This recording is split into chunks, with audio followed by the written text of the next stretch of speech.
in the courthouse where time stood still. Generations pass on the hill, prosecutors come and go, defense attorneys putting on a show. Old district attorney thought she was tight, paying men to visit her tonight. They said justice was blinded by her sins. As the trial spun, no one wins. Endless trial like a river flows. Truth and lies, nobody knows. Corruption, split tight as a vice. In this endless trial, we pay the price.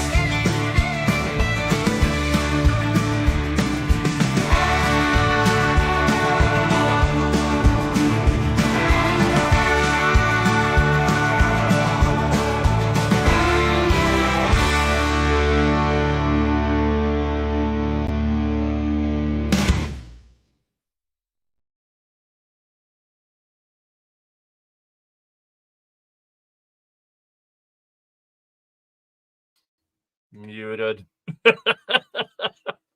Yeah. Screw that up already. Hello, it is Friday, and we are on one of the more pathetic milestones in a trial in our lifetime. We are up to Sidebar Counter 200.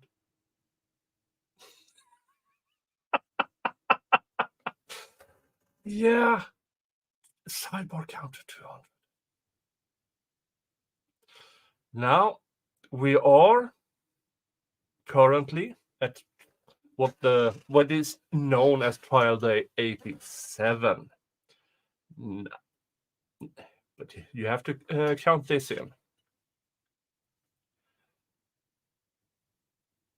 Hearing days. We have had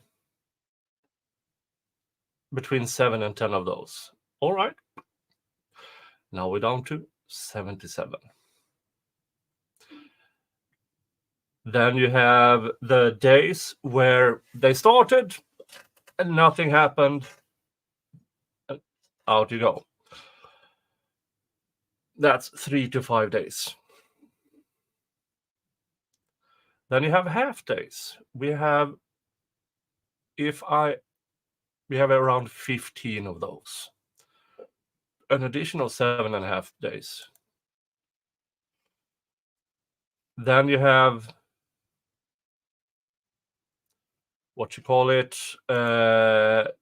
Glanville's lateness. Every 10-minute break is 20 minutes or more. Every 1 hour lunch is at least 90 minutes. Every start of the trial has been between 15 minutes and 90 minutes late.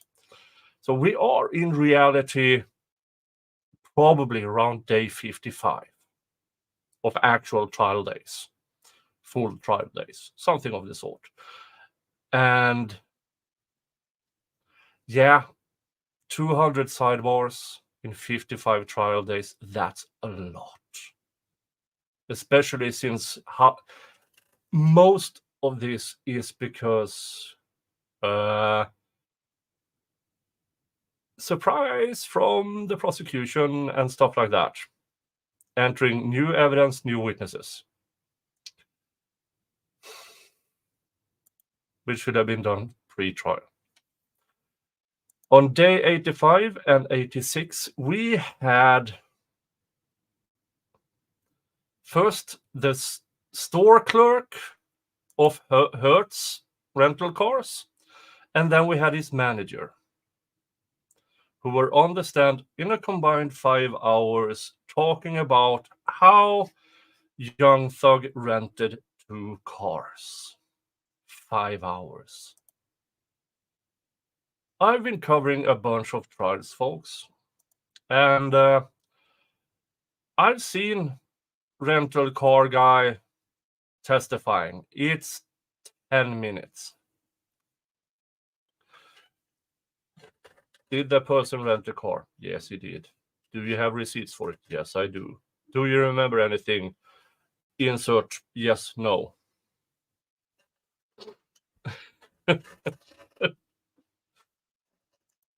I don't even think in the O.J. Simpson the rent-a-car guy was on for more than a half hour. In the Jodi Arias trial, that rental car guy was on the stand for a few hours, a couple of hours at least. But that was in reference. He was also kind of a witness to Jodi Arias' attempt to deceit. In this case, in the Young Thug trial, how does a gold member at Hertz rent 2 cars?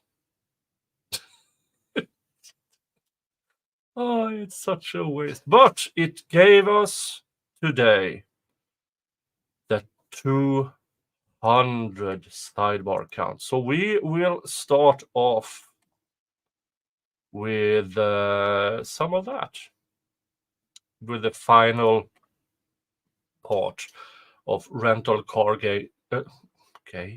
rental car guy number 2. Welcome to the show.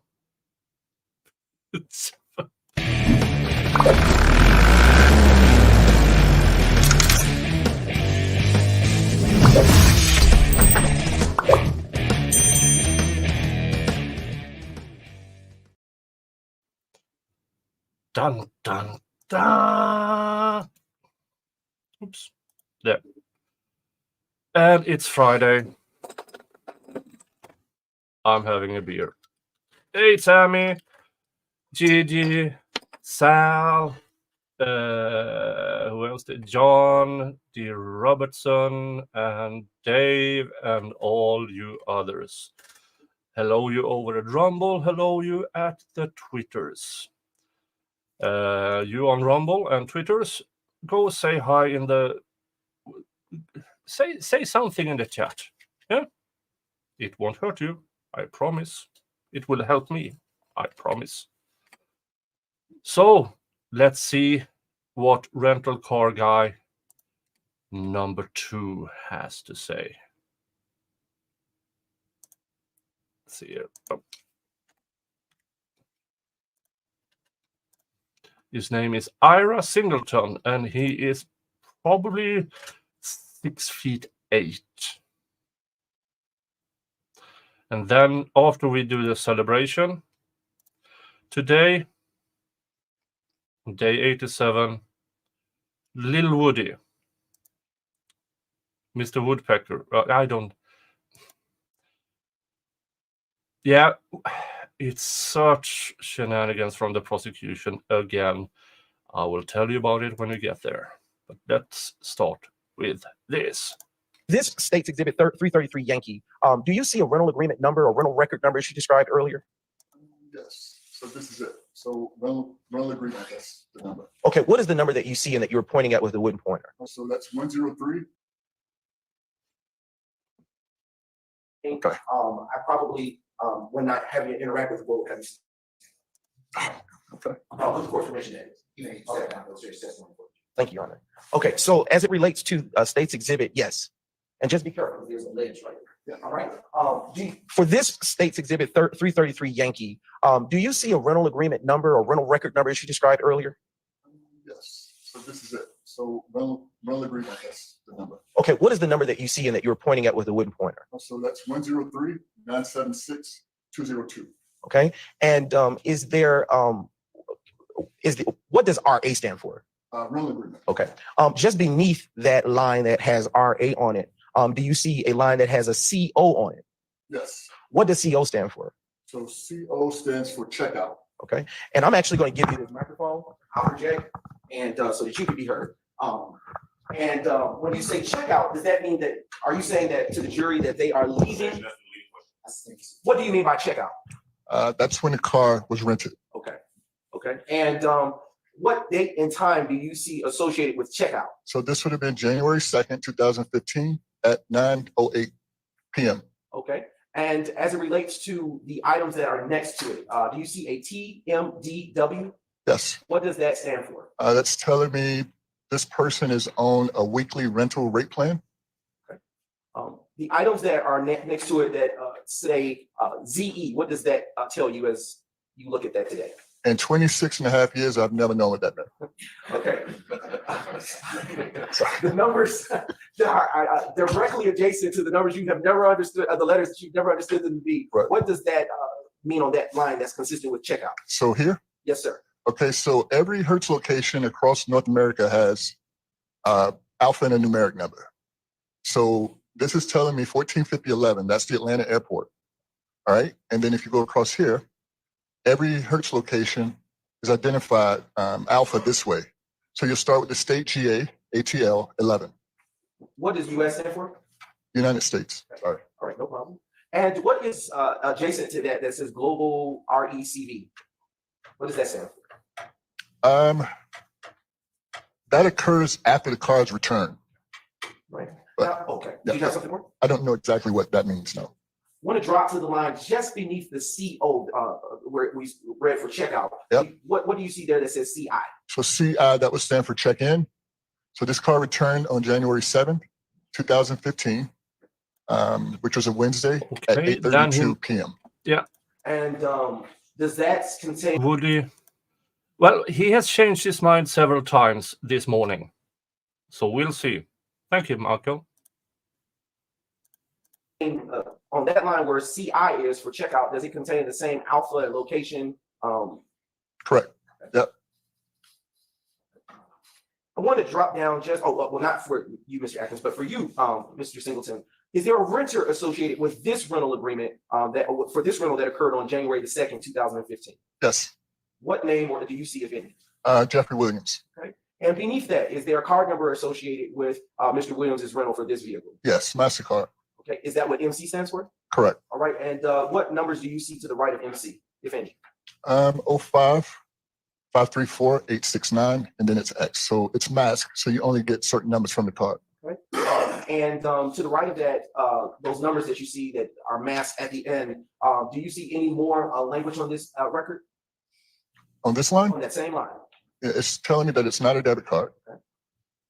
And here, Yes. What is that? Gold Cust. this is telling me that he's not a gold customer. He's not 5-star, Oh, and he's it's not not a a gold gold rent, customer. and he's not platinum. So he rented as like a regular customer. And The rental beneath fee is that course line, if as you a go down regular to more customer. on the far left So of it, what? you see a language So that's freaking what? RSVID. Yes. What does that stand for? So that's indicating that it was a confirmed reservation on day of pickup. And would that reservation have been made prior to pickup? There's two ways to answer that. Yes. Okay. Because we have seen people, as a walk-up. So let's say I walk up and they say the rate's going to be $500 for the week. Then I go online and the rate's $199 for the week. So people will book reses while they're there. But yeah, this is telling me that this reservation was already in place before Mr. Williams picked up. Yes. What is the CDP number? This is your corporate discount program number, 14. I don't know how I remember this, but that stands for AAA. Okay, now I want to go a little lower as it relates to, well, we're going to go to page 2 of this same document, which is identified as an admitted evidence of States Exhibit 333 Yankee. I would imagine that when he booked like normal. When his management booked, they booked as a gold customer.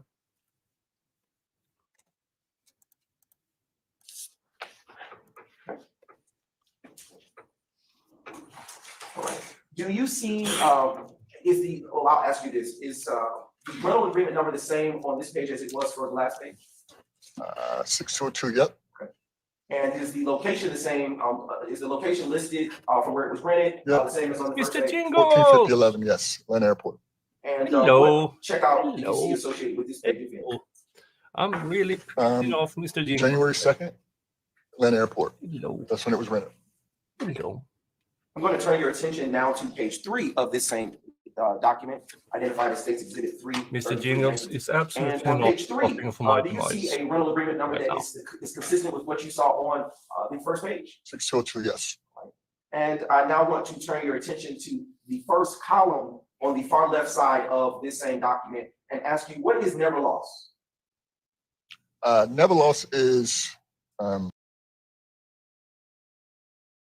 At this point, this witness has been on the stand for over an hour before getting to this receipt. Yeah. what do we call it today? Navigation. Okay.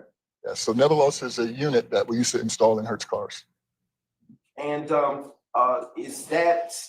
was that system or technology a part of this vehicle that was rented by Mr. Williams? The end indicator would tell me no. What's Prestige rent?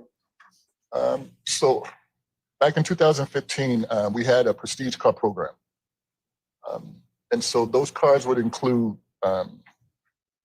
just over-the-top Range Rovers, S-Class Mercedes, different types of vehicles like that. Was this a Prestige rent? Based on this record? I can tell you that in 15, probably no. But looking at the type of car, it would have been now.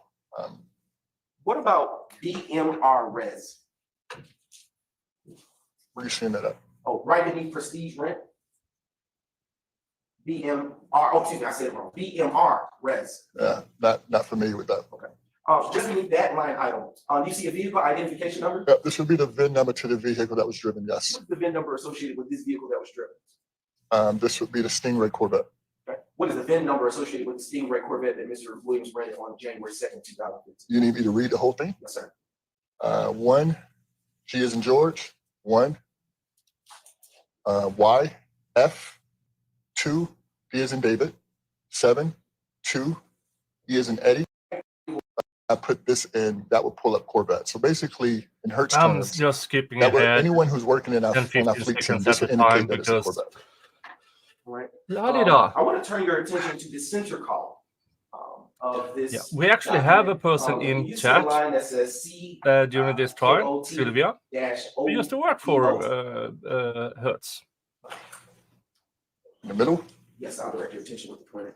On this line right here under level never lost model. Okay. These two Why do boxes we on need there. the VIN number? What are the? I have no What are clue contained in those fields of this document? why it's necessary. so this would be the odometer reading going out, and this is the odometer reading coming in. And why would you all have listed such readings on this document? So in a matter So, of a week, he Odometer readings are drove the important Stingray because let's 250 say this was a car that was being rented to drive one way. Let's say he was going to rent this car and drive it to, say, Texas. Some of those rentals include mileage charges. So that's why the start and the end When I mileage get to would the be United necessary. States in August, I will be driving around 1,700 miles across the United States. Yay! So for us, odometer readings are important that we record them because depending on like a Stingray, if that's a car that's a part of a program, like a lease, they're not going to want this to get above 20,000 before it would go back. Yeah, so probably too much information. No, I want to turn your attention now to page 5 of this same document. Yes, sir. Gauge, you see driven. Yeah, 4.98. Yes, sir. Not sure what that means. Right beneath the 4.98 number, how many miles driven do you see Mr. Williams had on this? So 279 miles is put on this car. I want to go a little bit lower to the word upsell. Do you see that word on this document? Correct. Yes, right here. What would that mean for you in looking at this document? That this was not the original car that was booked, and he did a vehicle upselling to this Corvette. Is upsell synonymous with upgrade? Correct.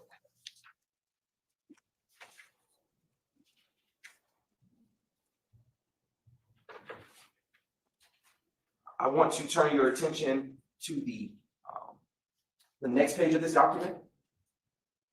All right. On the furthest right-hand column of this document, do you see? All this goes to the prosecution trying to allege that Mr. Williams was involved in the drive-by shooting of Donovan Thomas Jr. But we already saw 2 streams ago that Mr. Williams rented a Stingray and an Infinity.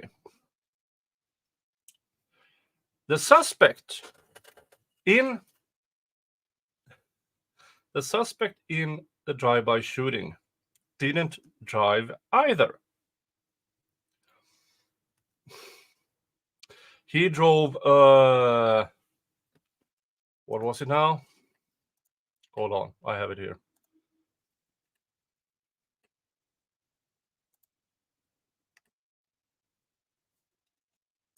Where is it?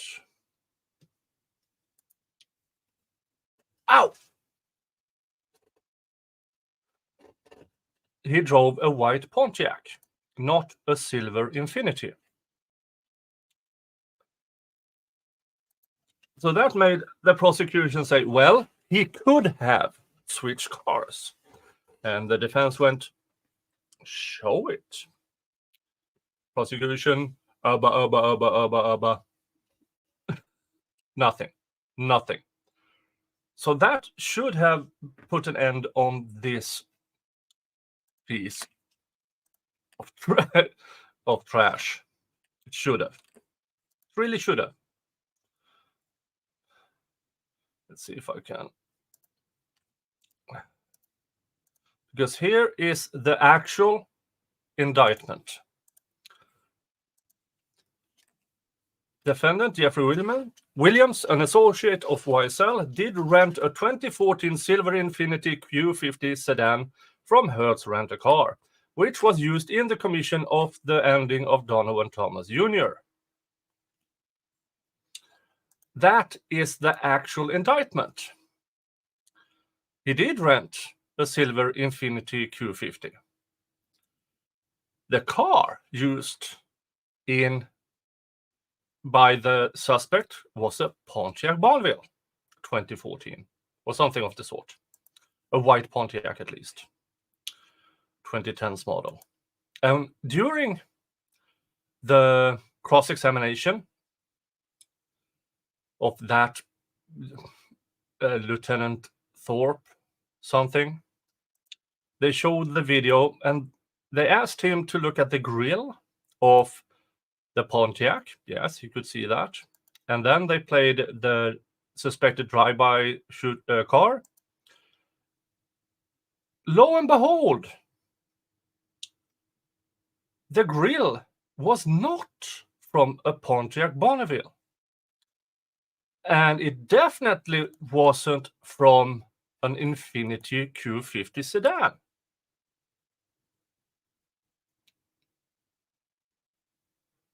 Yeah, I mean, it's similar. Infiniti is similar to Pontiac. Yeah, sure.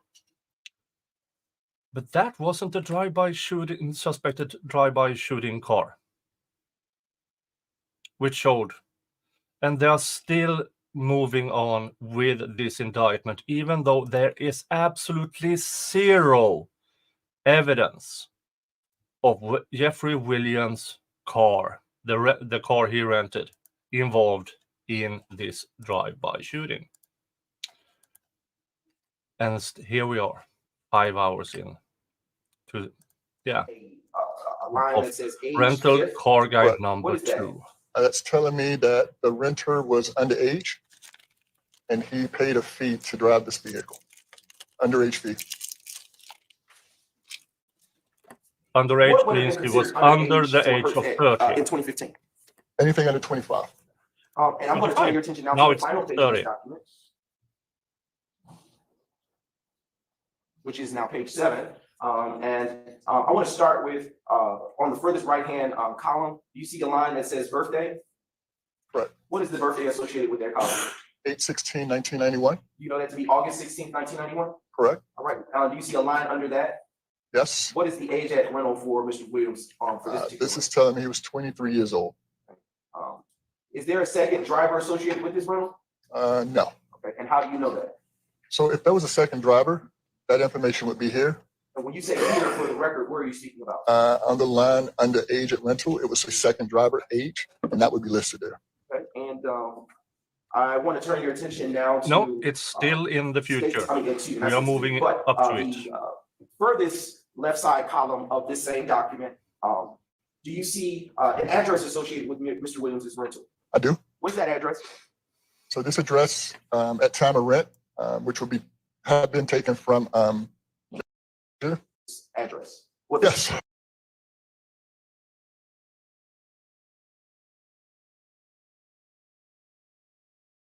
This is so boring. Here's another document. They are talking about that document. Then they are on a break. And here they're coming back from the break.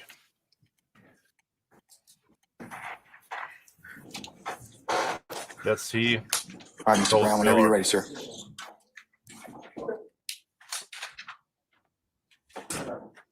And this former employee of Hertz is still on the stand.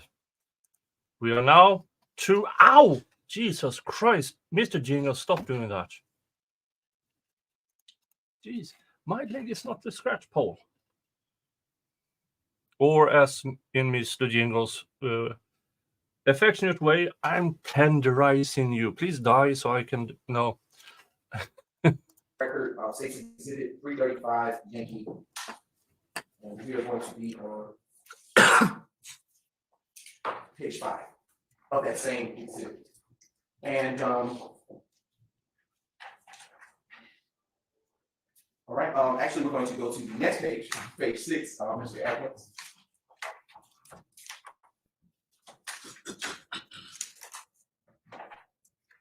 Okay. Now showing page 6 of that same document. All right, Mr. Singleton, prior to the break, and I'm going to ask you to stand up again, just briefly.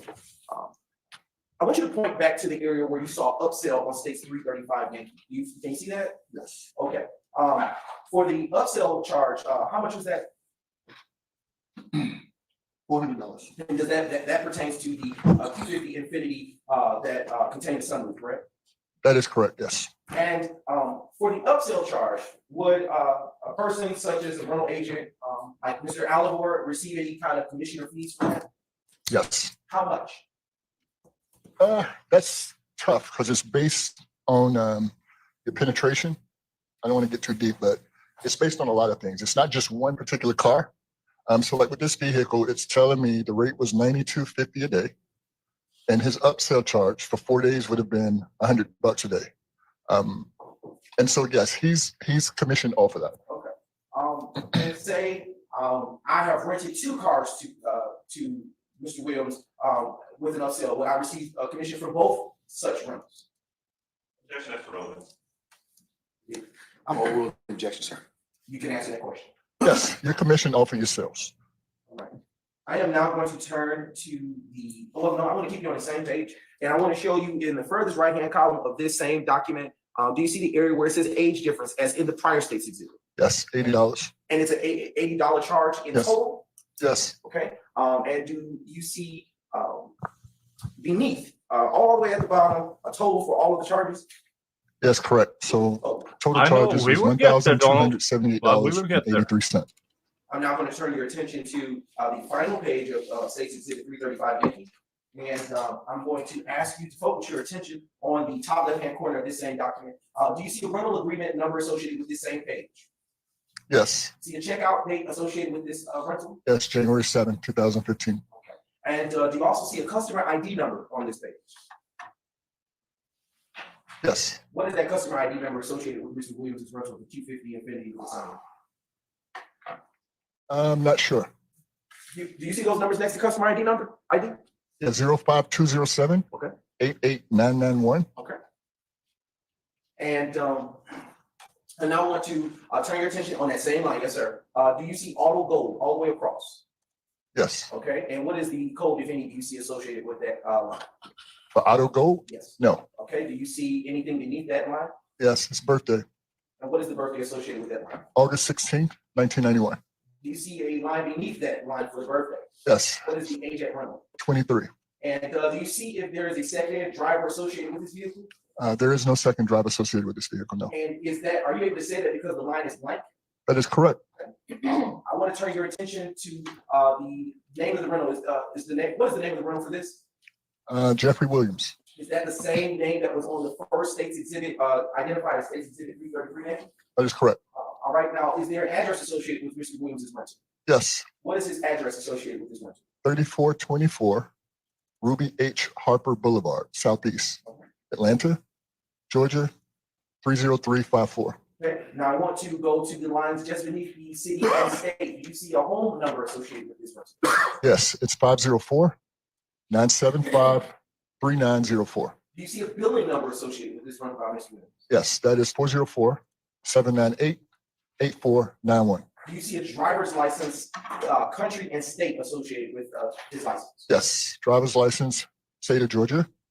And of course, it's mask 50, like a GA. Okay, and I am now going to turn your attention to the line on the furthest left-hand column of this same page on this document. Do you see a line that says CC1? Yes, What does that stand for? credit card that was used to pay for the rental. What's the credit card associated with this one?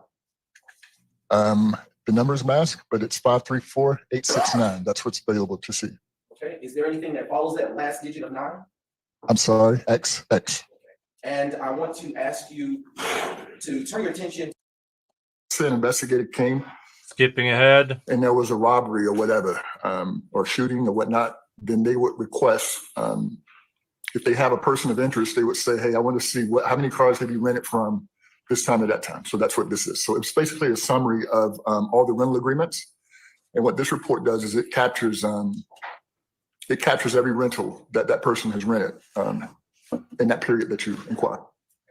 Okay, so for the time period associated with December 14th, March 2016, on the first page of this document, identified and indicated as States 338 Yankee, is there a renter or subject associated with this inquiry? Yes, Who is that? Who's that person? Jeffrey Williams. Okay, and is Donald, there a driver's no license spoilers in the associated chat, with this please. query for We this haven't first page of come there 638 yet. Yankee? To Yes, What is Woody's the driver's license number pleading the associated with fifth this query for or this 338 Yankee? testify.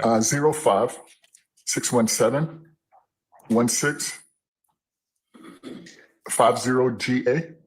All right, I see, do you see a segment associated with license plate number on this first page of this document? Yes. Is it blank? For I'm going to approach you with state's exhibits 332 and 333, excuse me, 332 and 334 Yankee, both Yankee, Mr. Singleton is And so- mildly entertained by this. for ease of reference. On the first line, Remember, he's taking more or less an unpaid day off from work for being here for this pile of garbage. of that, on the first line of state's exhibit We will get there 338 within half an hour. I where you would just read the rental agreement number. Does that rental agreement number correspond to what rental agreement number is located on state's 332 Yankee? Yes, All right, and what is located on state's 332? What is the rental record number associated with state's 332 Yankee? that's 103-976-202. All right, now I'm gonna turn your attention back to state's 338 Yankee, okay? All right. And is there a checkout date associated with that rental, well, let me ask you this, is there a checkout date associated with the first rental that you just described? Yes, What is the checkout date? January 2nd, 2015. Is there a checkout state associated with that first rental? I'm sorry? Is there a checkout state? Yes, sorry. What state is that? That's Georgia. And the checkout location ID, is there one associated with that as well? Yes, What do you see on that first line of state's 338 Yankee? USGAATL 11. And do you see also a checkout location description? Yes, And what is it that you see on state's 338 Yankee as the checkout location description? Atlanta Hartsfield International. Okay. Do you also see a check-in date associated with that first rental by Mr. Williams? Yes, And what is that check-in date? January 7th, 2015. Does the checkout date and the check-in date correspond?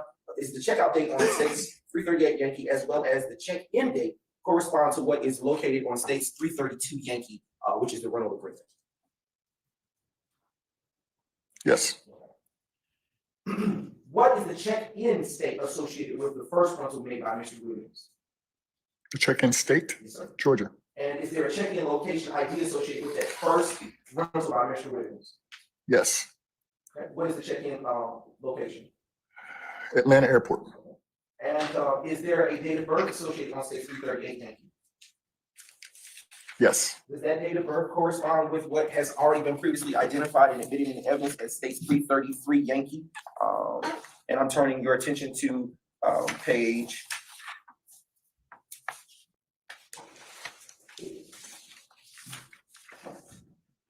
7 of that document.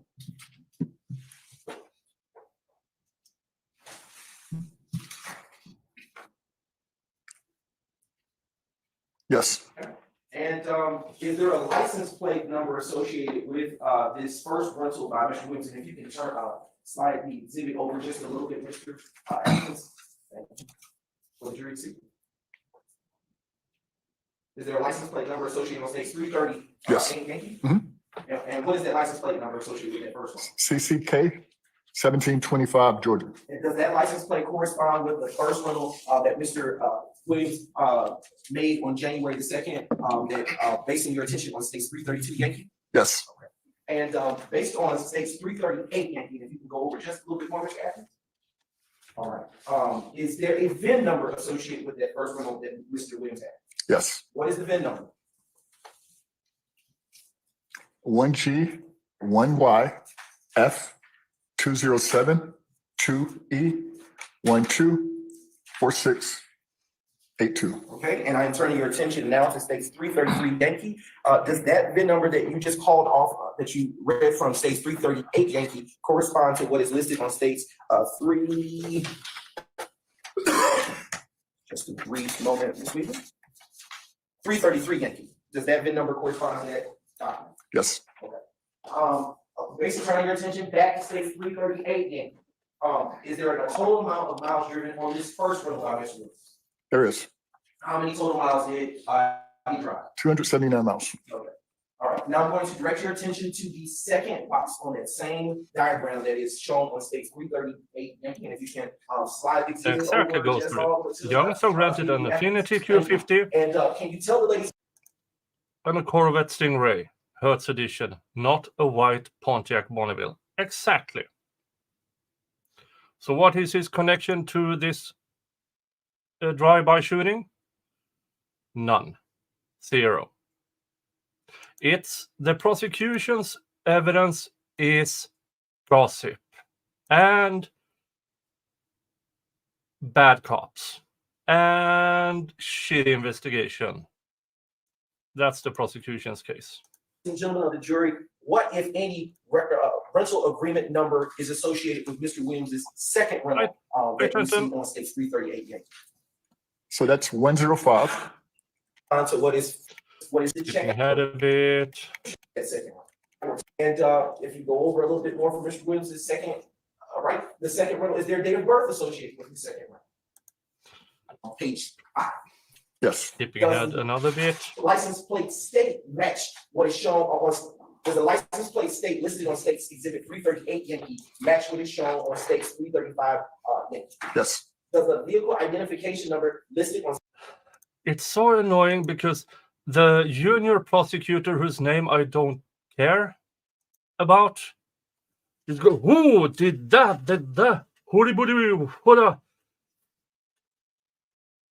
It's a rental car receipt, you doofus. It's not important. It's not a Matlock moment, Mr. Junior Prosecutor. Jesus, chill, calm down. States 338 Yankee match what is shown on states 335 Yankee. Yes. Okay. And how many total miles did Mr. Williams drive in his vehicle? 271 miles.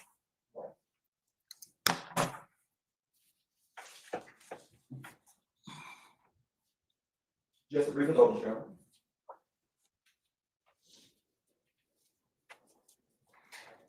Okay, I'm going to utilize it, Mr. Williams, Mr. Atkins, if you could turn to the left side of this document containing Mr. Williams. I'm going to show Mr. Singleton State's exhibits that have already been admitted into evidence. 335, 333, the very first pages of these same documents. And I'm going to focus your attention on the line pertaining to the card number. And if you will, Mr. Atkins, slide it up just a little bit to the right for the ladies and gentlemen of the jury, so they can see the card number column of that same exhibit of states 338. A little bit more. Yes, I keep going. He is Charlie Brown, Thank you. assistant What do you district see on attorney. states exhibit Charlie Brown, 338 really? Yankee to the Charlie right Brown? as the card number used for both the January 7th rental of the Corvette Stingray and the That thing January, hasn't happened yet. The January 7th, the January 2nd rental of the Corvette Stingray and the January 7th rental of the Q50 Infinity with the sunroof. 53486-9XX. Okay, and is that the same card number used for both rentals occurring on that, shown on that page of States 338 Yankee? Yes. And does that card number that you've seen on States 338 Yankee correspond to just a brief indulgence, sure. Dun dun dun. Are we there yet? I don't know. Oh no. I want to direct your attention to States 334. And another receipt. Yes. And what is the name of that person who printed this video? Jeffrey Williams. I am now going to publish well, let me ask you a few questions first. As a part of being in the managerial roles I should- at Hertz, Hi, would you Siobhan. have any benefits of Hertz? Yes. Objection as to relevance. This is very relevant. I sustain the objection. I'll ask something more specific. Right? Let's get to it. Yes, sir. Are you familiar with 2014 Q50 Infinity? Yes. How are you familiar with that particular make and model of the car specifically? I mean, we rented Infinities, pretty much all the models. The Q50 is one that I've driven before. And yeah, Pranav. Have you ever driven a person with a Good to have you back. Q50 Infinity? I have. Okay, and was that your car? So I had a driving privilege. Okay. So yeah, I could drive anything. Okay, and when you say driving privilege, what does that mean? So that means part of, which goes back to part of the job, which is included in the salary is, you know, for the 26 and a half years that I worked for Hertz, I didn't own a car. I drove a Hertz car. Okay. And how long did you drive the Q50 Infinity that you just described? So part of, with our positions, the car had to be turned in weekly. But that wasn't to stop you from just switching into another Q50, if that's what your preference was. Okay, but how long did you drive? It was too small for me. I've driven them, but yeah, it's kind of small. All right, I am now going to show you this great note.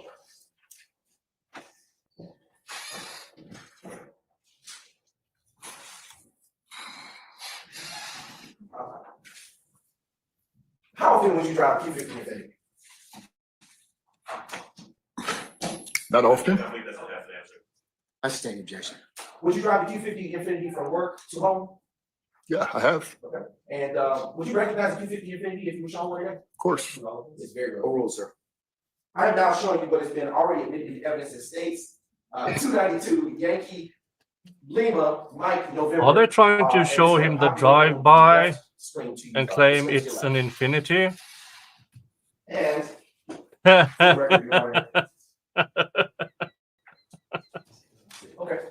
it should be coming here.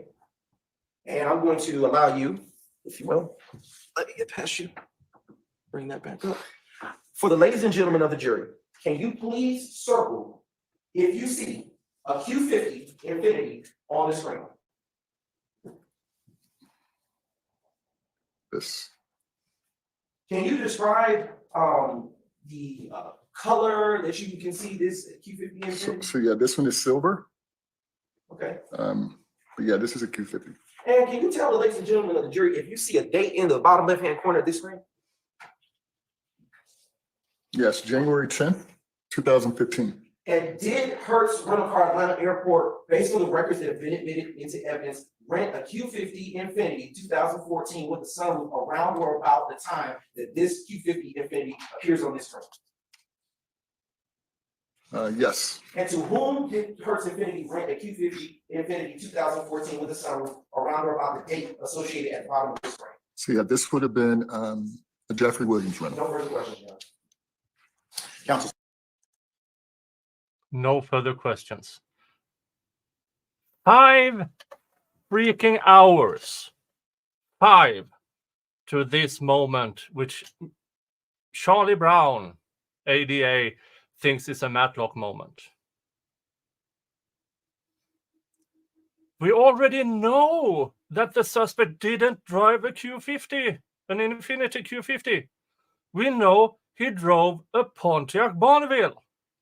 We also know that the light-colored car shown in the video at the drive-by was neither a Pontiac Bonneville or an Infiniti Q50. And here we go, folks. approach please. Approach, please.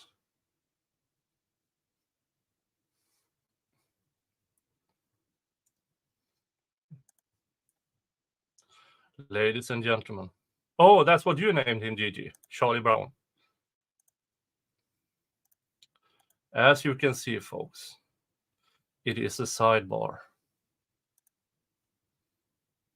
The number.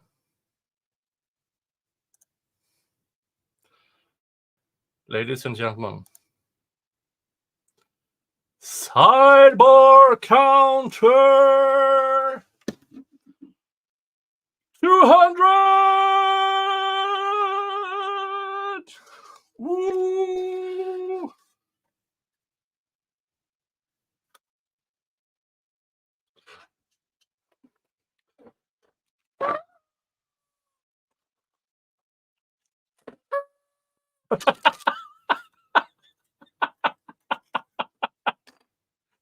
Ah.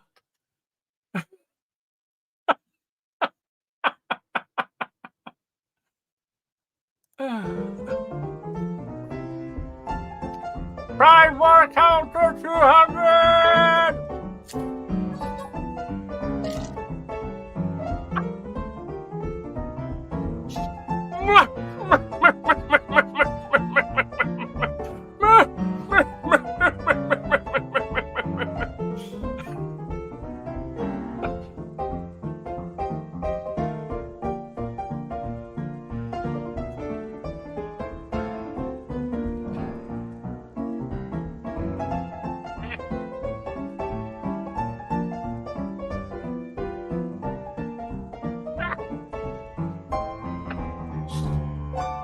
For fuck's sake. I said fork. Nothing else.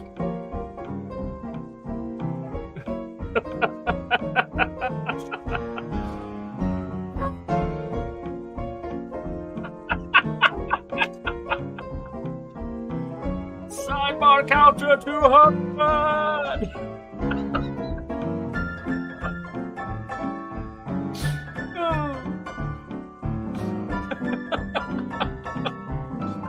Oh, this is so stupid.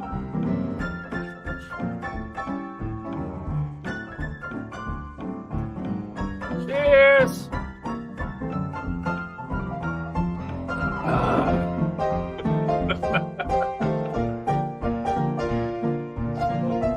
Oh, God, this is stupid. But with a cluster F of a trial like this, you need to insert some fun. Sidebar counter 200. This is not a record label kind of music, it's from Artlist. And which I pay a monthly fee to in order to play these little snippets.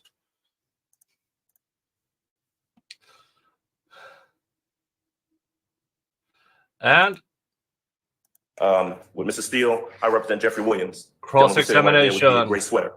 I want to pick up where the state left off and ask you a question about that visual that's on the screen. Yep. You circled that and you said that looks like an Infiniti. Is that right? Correct. Right. Tell me from the photograph that you're looking at right there, who's driving that Infiniti on that date, January 10th, 2015?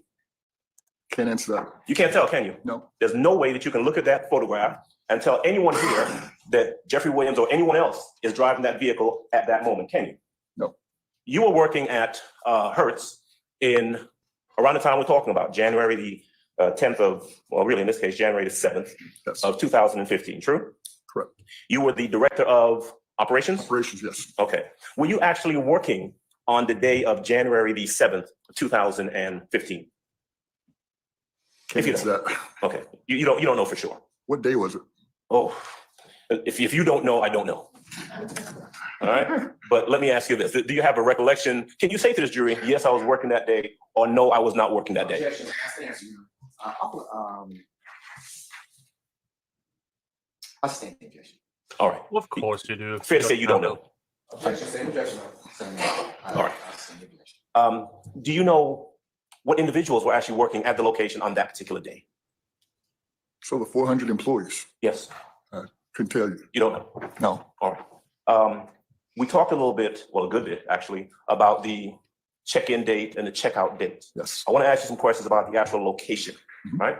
On the inside, where an individual would go in to rent a car, are there cameras? And we're talking about back in 2015. Can't answer that. Okay. I'm not sure. Can't remember. What about the checkout, the drive-out location that we talked about, where folks you'd say have to stop before they leave with a vehicle? Cameras there? 15? Yes. Can't answer that. Okay. I just can't, I don't want to say, it's always been cameras, but I know there was a period of time where they didn't work. Okay. Yeah, because a new system came in shortly after that. I remember. When you say there have always been cameras, convenient. would that include 2015? Yeah, when I came back to Atlanta, there were cameras. Okay. Because this was a new facility. Okay.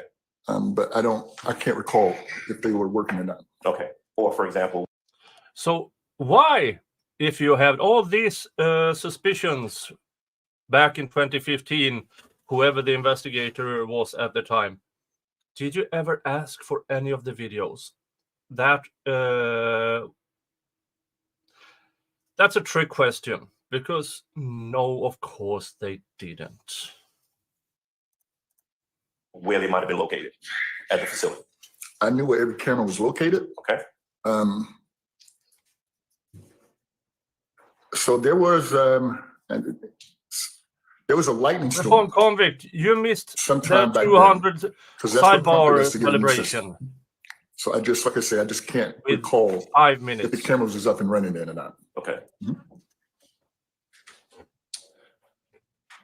What we know from what you testified to is that there are policies and procedures with Hertz, right? Yes, There are policies in regards to someone renting a vehicle, true? correct. There are policies in regards to someone being an additional authorized operator. Yes, Now, Hertz's policy is that if I rent a vehicle, in order for someone else to drive it, I should put them down as an authorized or additional authorized operator. you're correct. Would it be fair to say that that doesn't always happen? Correct. And in fact, from the amount of time that you worked at Hertz, that people rent vehicles all the time and let other people drive the car. That's true. All right. Now that's a discrepancy that the renter may have with Hertz, Mhm. right? But that just says that there may be other people driving the vehicle that Hertz doesn't know about because they're not down on a contract as an additional I don't have horns. It is tiny, tiny hats. authorized driver. You're correct. And so you were asked a lot of questions about the VIN, the VIN number of the, let's start with the Infinity. Do you remember the questions about the Infinity with the sunroof? Right? Yes. All right. You asked a lot of questions about the Infinity with the sunroof, about the VIN of that number of that car. Remember that? Yes. About the date of birth of the person who was listed as the renter, right? Yes. About the driver's license number of the person who was the renter of the vehicle, right? About the credit card number of the person who was listed as the renter of the vehicle, right? Yes. Is there anything? Oh, and whether or not that vehicle has a sunroof. Remember that? Yes. All right. Is there anything about any of those items that tells you who was driving the rented Infinity on January the 8th of 2015? No. Is there anything? And I will not spoil what's going on in court today, but the prosecution just lied to the judge again. And the judge don't care. And he knows they lied to him. About any of those items that you asked We about will get there that eventually. tells you that you can definitively say to this jury, I know who was driving the vehicle on January the 9th of 2015. No. Same thing for 2010, I presume. No. All right. January 10th, No. January 11th. No. All right. The vehicle, and we're talking about the Infiniti with the sunroof, right? As far as you know from the documents, was returned on January the 11th. Is that right? That is correct. Do you have any idea? Because you weren't there. You can't say with any certainty that you were physically there on January the 11th, right? Objection, ask Your Honor. I sustain the That's objection. a different. That's fine. Do you know where Jeffrey Lamar Williams was located? In what state he was located on January the 11th of 2015? Do you know? No.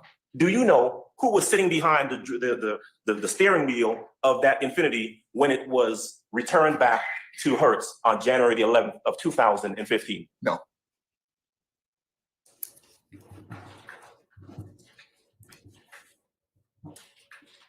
One of the things that you asked about had to do with the return date, return time. Remember those questions? Yes. And I think we were able to determine from the documents, correct me if I'm wrong, that we have a Corvette that was rented on the 2nd of January. True? Correct. That Corvette came back, and that Corvette was rented in the name of Jeffrey Williams, right? Correct. That Corvette came back to Hertz on January the 7th of 2015, right? Correct. And we saw what appeared to be a check-in, or I guess it was check-out date, the date of return, date and time of return, right? Now, when that vehicle comes back and there is that time, that return time stamped on the document we looked at, Right. does that time indicate when the vehicle drives onto the lot, when it's finished being prepped by the workers, when the person walks out with their ticket? What does that time actually represent? Objection, compound. I sustain this form. You can break that down, Mr. Sure. Mr. Adams. Thank you, Judge. That time stamp that shows I think it says checkout date, right? Yes. Checkout time. Check out or check in. All right. When the person drops the car off. Check in. All right, check in. What does that time actually refer to? That would be when I hit print and I hand you a receipt. Okay. So the car may have been there for a while, but the process of checking in is over, and it's listed on that receipt when you hit print. I'm gonna object, Your Honor, because it calls for facts, not evidence. I sustain the objection. Okay. The Corvette comes back on the 7th, right? Yes. And then there's an Infiniti that's rented on the 7th as well, Yes. around the same time. Would you have been the recipient? Strike that. Do you know when, if at all, the Atlanta Police Department reached out to Hertz in regards to getting any documents surrounding these rentals? No. No. You wouldn't have been a person. No. Okay. Did anyone contact you in 2015 to get any documents relative to these rentals? Yes. Me personally? Yes. No. It would have went to a corporate security. All right. This just goes on, and I know shit has gone down today in the court, and we need to get there. So, Copeland's best interest.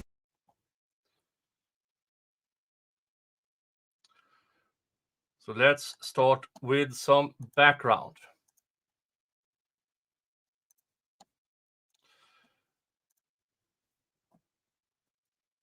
At the podium right now is Lil Woody's attorney.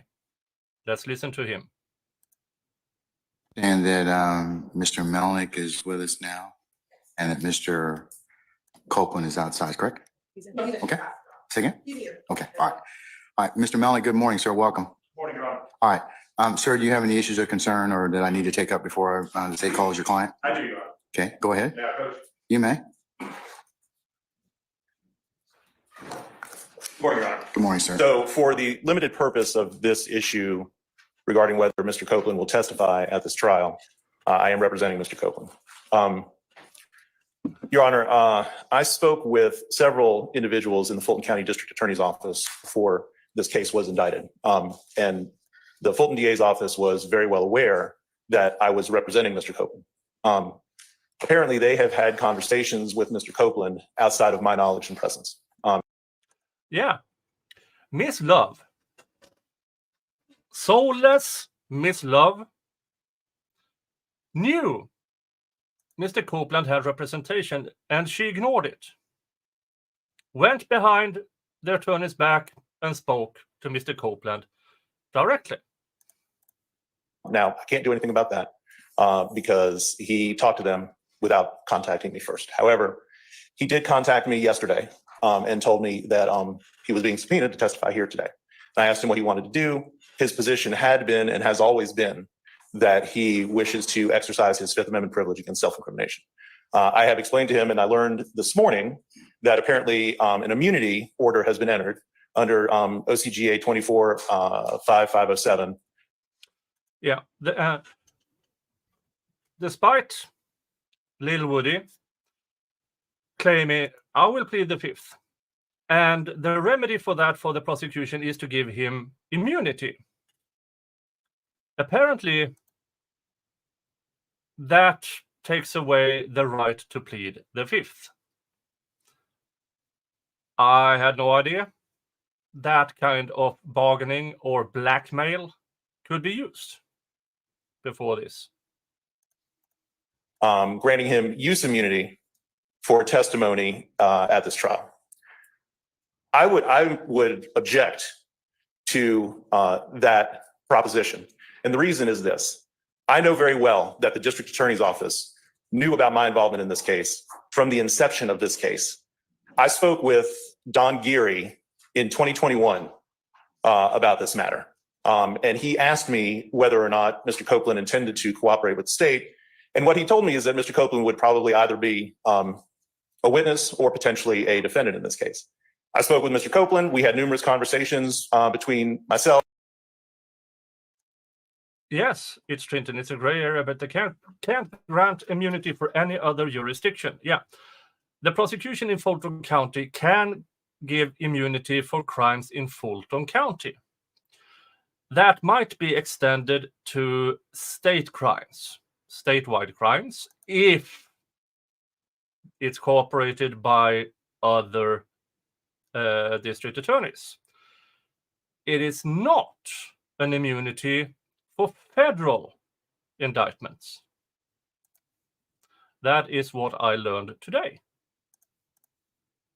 Don Geary and Thomas Greiner, who's in the Fulton County District Attorney's Office, who was prosecuting No spoilers Mr. Copeland for a in separate chat, matter. please. We haven't. And Mr. Copeland gotten has to Mr. steadfastly Woody's said actions that he on intends the to stand. Please. exercise his Fifth Amendment privilege. I have also participated in a conference call regarding a bond for Mr. Copeland when he was when he had an indictment in Judge Whitaker's division.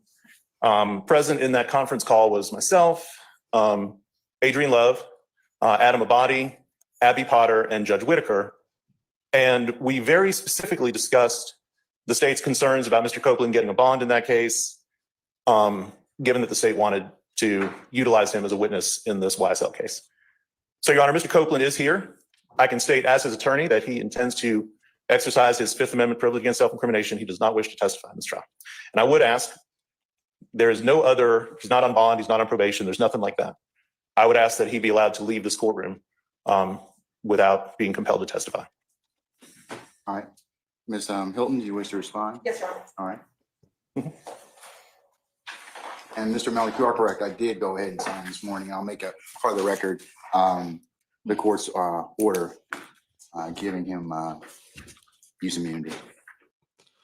Yeah. Let's move ahead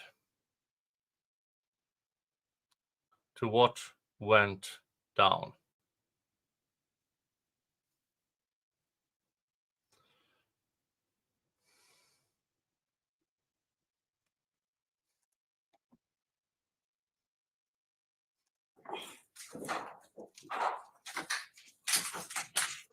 Your Honor, here's that. Mr. Copeland is. Hey, Dave, Here it comes. you have the link. All right, Mr. Copeland, Go ahead and approach the witness stand. Before you sit down, if you would turn and face Deputy Hand and be sworn as a witness. You swear firm testimony to bring report of the truth, the whole truth, nothing but the truth, help? Yes. Maybe see, you state your first and last name, but spell them both, please. You say that again? State your first and last name, but spell them both, please. Yeah. Before this, Woody with his attorney went back and forth regarding testifying or pleading the fifth. So the judge told him, if you will not testify, I will send you to jail in contempt of court. So it was a bit back and forth. But here he is on the stand. Kenneth Copeland. Mr. Copeland, do me a favor, pull your chair up as close as you can to the microphone and speak directly into it so we can all hear you. So if you could state and spell your first and last name for the record, please. Kenneth Copeland. Spell it, please. KENNETHCOPELAND. Thank you, sir. All right. And Mr. Copeland, good afternoon. Do you want to be here? Ma'am, Do you want to be here? I'm here. Okay. Well, are you gonna let me ask you some questions? Okay. How old are you? Grown. Okay, what does grown mean? I'm an adult. Okay. And when you say you're an adult, what number in years are you?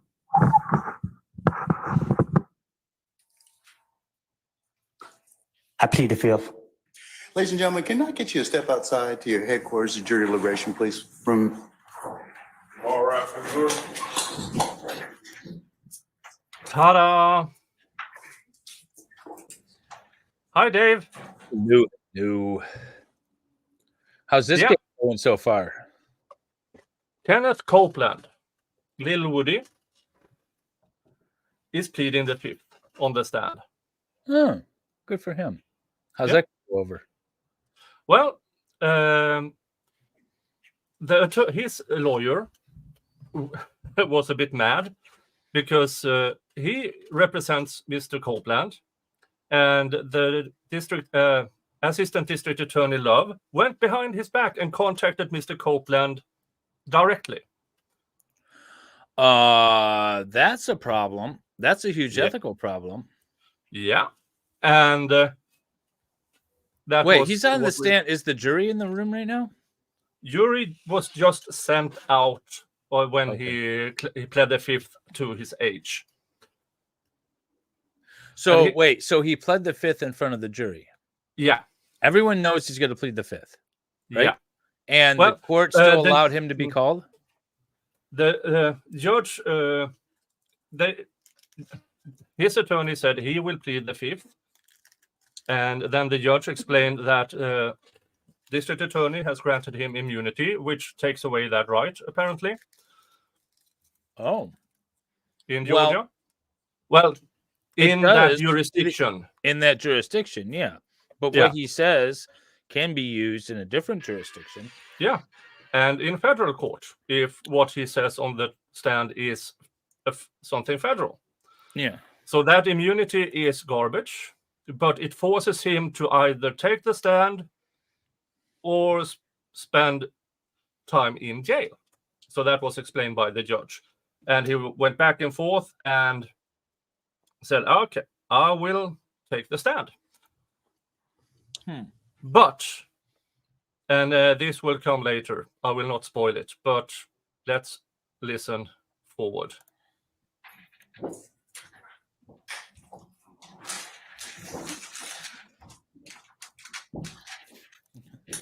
Ghosterly in the chat. Yep. All right, ladies and gentlemen, please be seated. Our jury has left us. Mr. Copeland, given the fact that you have invoked your Fifth Amendment privilege, but the state has already given you immunity under 24-5-507, this court holds you in willful contempt, and we'll see you on Monday. And we'll see if we can get some more testimony at that point in time. Take me Wait, into custody. They just throw him. They just threw him. Yep. Okay. I'm not going to pretend to know Georgia law, but oh my God, does the judge not realize that what he says will be and can be used against him in any other jurisdiction, not just like if the attorney general for the entire state said you're not going to be prosecuted at all. That's different than this county, but that doesn't also still apply to federal.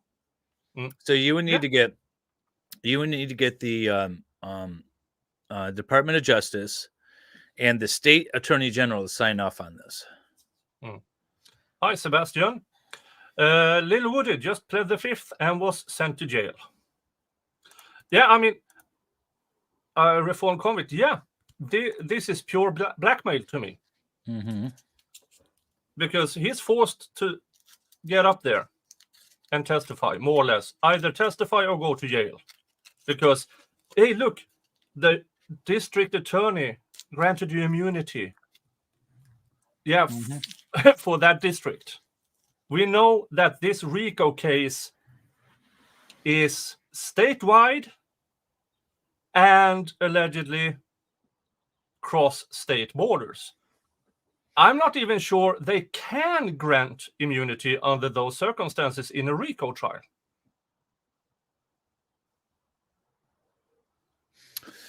I mean, I haven't seen, I'll give the benefit of the doubt a little bit to the judge. I haven't seen the immunity document. It should be a document signed by the prosecutor that grants him immunity, right? So he can't be charged for connection with any of this stuff. So I don't know how wide reaching it is, but it still doesn't, depending on what he's going to testify to, it still could implement him on potential federal things. Yeah. So, and that document was signed this morning just before court. I hate to be his attorney. I would hate it because you know who he's going to blame? His attorney. But they have talked back and forth throughout the morning.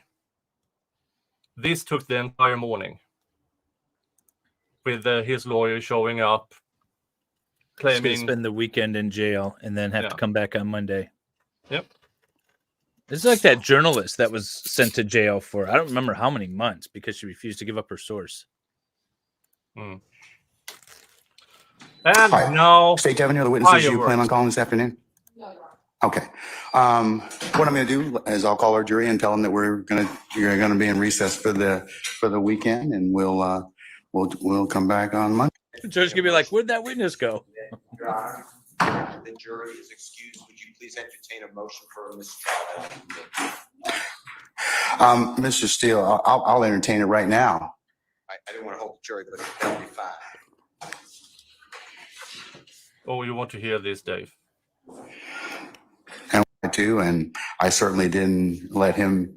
He was only asked one question. So at this point in time, there's really, I mean, you can't knowingly let a witness invoke their Fifth Amendment privilege in front of a jury. It is big grounds for a mistrial. That didn't happen in this case. Last thing we heard from Mr. Copeland was he was going to testify. So everything you say, I'll adopt because I was about to say those words. Based upon information belief, I'd like to call witnesses from the prosecution. I was told, I do not have the personal information, but I was told that Mr. Copeland made that known to officers of the prosecution team prior to being called right now. That was the first thing I had. But it's what I was told. I mean, the last thing. That was the first thing that I asked when I got on. I'm like, oh my God, he pled the fifth in front of the jury? Yeah. And they knew it? Yeah. And Mr. Steele claims, let me call witnesses who can affirm that during the break before his testimony, he told the prosecution, no, I changed my mind again, which you can. Yep. Let's see what the judge does. And he has counsel.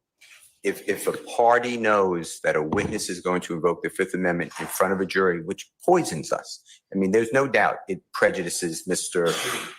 Williams et al., all of them, because this trial's been going on now, I believe, 8 months in front of a jury. And they've heard Mr. Copeland's name however many times a court reporter says. Casey, that's what we've heard. No, So, the jurors have heard Kenneth Copeland. and as well, okay. I opened on him that he's the killer. We cross-examined all these witnesses about Kenneth Copeland.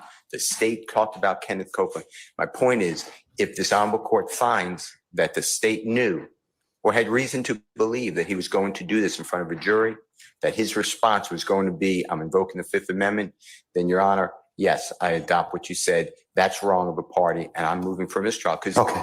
Okay. All right, sir. Thank you. All right. Judge doesn't care. Yes, sir. It would apply to everyone. Yes, Ms. Love? Your Honor, I'd just like to put some things on the record Sure. regarding Mr. Copeland. As we stated earlier.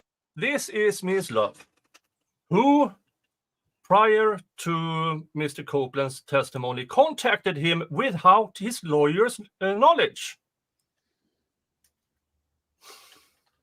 And now she is going to stand in front of the judge, and let's see what she says. Earlier, Mr. Copeland has. I don't want to interrupt you. Your Honor, I'm just telling the court, I am not accepting the proffer. Your Honor, Anybody can if I may. Okay, but counsel May gets I- to proffer, Mr. Steele. I can accept that. So could you sit down and sit time, sir? Sit down. Okay, thank you, sir. All right, Ms. Love, you can complete your proffer at this point. Your Honor, yes. Just to relate to the court, the observations that members of our office have made throughout the course of this morning and throughout the time that we've been dealing with Mr. Copeland. Our cause for concern is Mr. Copeland's communication that he is going to us, that he is going to speak, that he is going to speak on the stand, that he is going to testify, and watching what happens when Mr. Copeland gets on the stand. Mr. Copeland did not want to have to be taken into custody. The court gave him the opportunity to have present in court with him someone who is supposed to be representing his best interests. What we have seen is communication, both verbal and nonverbal, between Mr. Copeland's supposed counsel and counsel for defendants. And a look as if I tried from Mr. Copeland's supposed counsel in the direction of counsel for the defendants. After Mr. Melnick attempted to assert for Mr. Copeland, may I finish? Let her finish, Mr. Melnick. Please sit down. I'll let you start. Okay? All right, thank you, sir. God, this woman. While Mr. Copeland is on the stand stating that he wants to testify, that he will testify rather. So we are watching, and Mr. Melnick, I believe it may even be captured on film. The court can look at it. Mr. Melnick turns to the direction of counsel for the defendants and motions like, that's it. Then, upon information and belief, as we are standing out waiting for the jury to come in, Mr. Copeland requests to speak with counsel for the state, but Mr. Melnick keeps walking in. Then, as Does he at any Mr. point in time tell Copeland, you? Does he at any point in time tell you I'm not going to testify? I'm invoke the Fifth Amendment. no, as what happens, as Mr. Copeland requested to speak with the state, Mr. Melnick keeps going in regardless of Mr. Copeland's request to speak with the state. And then we learn that Mr. Melnick tells Mr. Copeland, they are going to hammer you. So Ms. Hilton comes back in and asks me, had I spoken with Mr. Melnick? Had I told him that we are going to hammer Mr. Copeland? The state had not made any such communication with anybody. So what we are seeing, we believe, is tampering with witnesses, this particular witness on the part of people who are not the state. So we are concerned. I don't know that Mr. Copeland's interest is being represented when that interest may not be in alignment with the people that Mr. Melnick is communicating with on breaks. And after Mr. Copeland has communicated to this court, he will testify. So watching the goings on as Mr. Copeland is not on the stand, it has been publicized, it has been hyped up that Mr. Copeland is the next witness. Mr. Copeland is the witness. And then Mr. Copeland, he's been nothing but cordial. He's been nothing but communicative with Ms. Hilton during the time that she has been interviewing him and speaking with him. And without his lawyer, through you, Ms. Love. It might be, we don't know, because there's no notes from the interviews Miss Hilton and Miss Love did with Mr. Copeland. They only gave one set of one note regarding a theft of sort. That's throughout. We don't know how many communications they had with Mr. Copeland and the prosecution's team. Is this the No standard notes require- taken. Does the standard require her, and I don't know, I'm just sort of asking into the ether, require her to know he's going to plead the fifth? Or can it be as low as has Reasonable suspicion? Yeah, reasonable suspicion that he's going to plead the fifth. I don't can't know, imagine it's reasonable suspicion. I don't know, but I assume the defense lawyers will tell us in a minute. The reason Ms. Hilton was not in here just now when the jury came out is that Mr. Copeland asked to speak with Ms. Hilton. But Mr. Melnick kept going back in there and going back in there and going back in there. And the reason that we have a problem with this is that Mr. Copeland is not facing any charges. For Mr. Melnick to suggest or say to him that we're going to hammer him, it causes us to call into question whose interest he's representing. And so hammer him does not mean you are going to accuse him of crimes. It's just that they will make him talk about prior convictions and everything. Right. And he doesn't have to be currently facing charges in order for him to invoke his Fifth Amendment. So when she says he's not facing charges, it's meaningless, woman. Yeah, he's not facing charges right now by Fulton County District Attorney. But if you start to ask about stuff that is outside of Fulton County, he's fucked. we would ask that, you know, what I haven't even thought of in my mind an appropriate remedy at this point, because it is wrong for parties to inject themselves on behalf of purportedly one person. And I don't know, I guess they're, I don't know what's going on, but I can say that this entire day, starting from the point at which Mr. Melnick is invoking Mr. Copeland's Fifth Amendment right after Mr. Copeland has said he's going to testify, has gone a little off rails. It didn't start today, Ms. Love. It started when you contacted Copland without his attorney's knowledge. And Mr. Kilnick, I don't remember his name. He has been in meetings when this was indicted in 2021. He has been involved as Mr. Copeland's lawyer when this case was first indicted. The prosecution knows Mr. Copeland has representation and has known for years. And she knows that the judge is going to throw him in jail if she gives him the letter of immunity and he pleads the Fifth. Yeah. It's a little bit concerning. So, Your Honor, as to this motion for a mistrial, we would argue that it's caused by actions on the part of people other than the state, that Mr. Copeland got here and said what he did. So we will continue to speak with Mr. Copeland because Mr. Copeland doesn't have any charges that are open. If he asks to speak with us, which he has, we'll go and speak with him. I'm not even certain what is going on behind me with respect to persons who are purporting to represent the best interest of Mr. Copeland. But it would appear to me that Mr. Copeland's best interest would be served by Mr. Copeland not being inside the Fulton County Jail. But that's just my opinion. So, Your Honor, I would ask that the court deny the motion for a mistrial at the very least.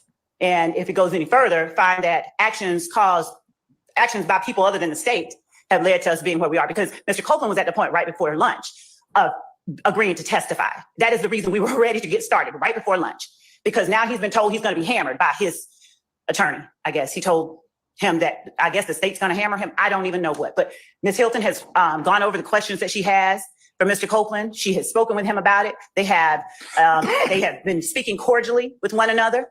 And this idea that somehow someone is entitled to a mistrial as a result of this action on the part of Mr. Copeland is a farce under these circumstances. We'd ask that the court deny the motion. All right. I'm going to deny the motion for mistrial, Mr. Seal, at this point in time. I'll note that I'll let Mr. Melnick in just a second make whatever remarks he wants. Do you have anything else you want to say? Yeah, I would like, but my understanding is I'm going to profit this. But there's a great investigator who is looking at me and I trust her. I'd like to call her as a witness. I was told I was not there. I was told that I forget her name. I know her first name, but her last name.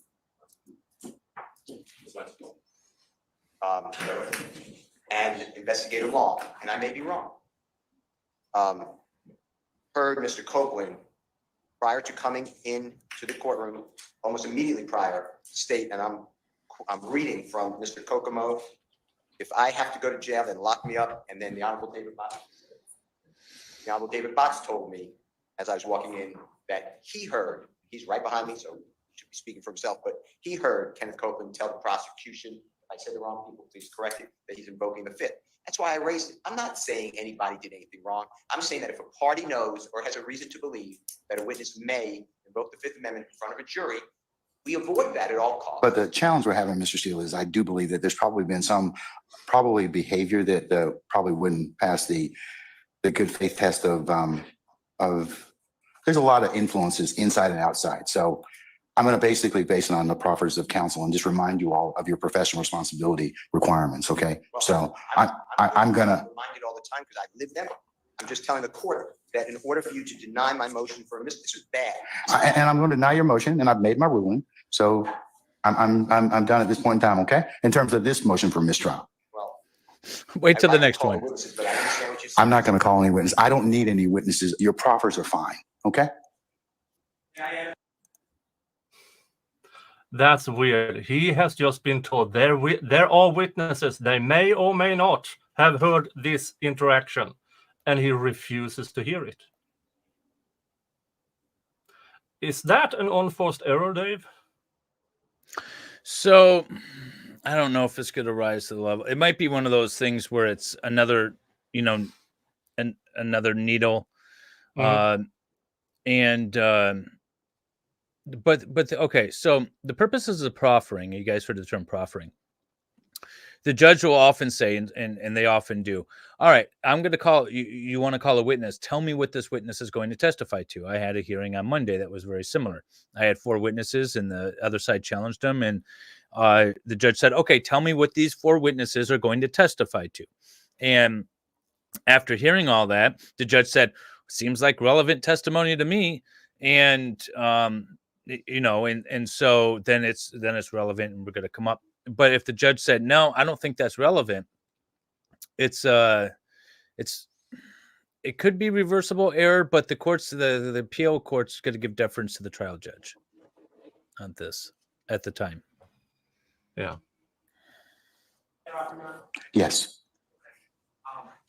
As you know, we are in a side room off the hallway on the first floor. That's where defense counsel, it's kind of their conference room. During lunch, I'm working on unrelated matters, and I'm going to get a ginger ale to calm my upset stomach.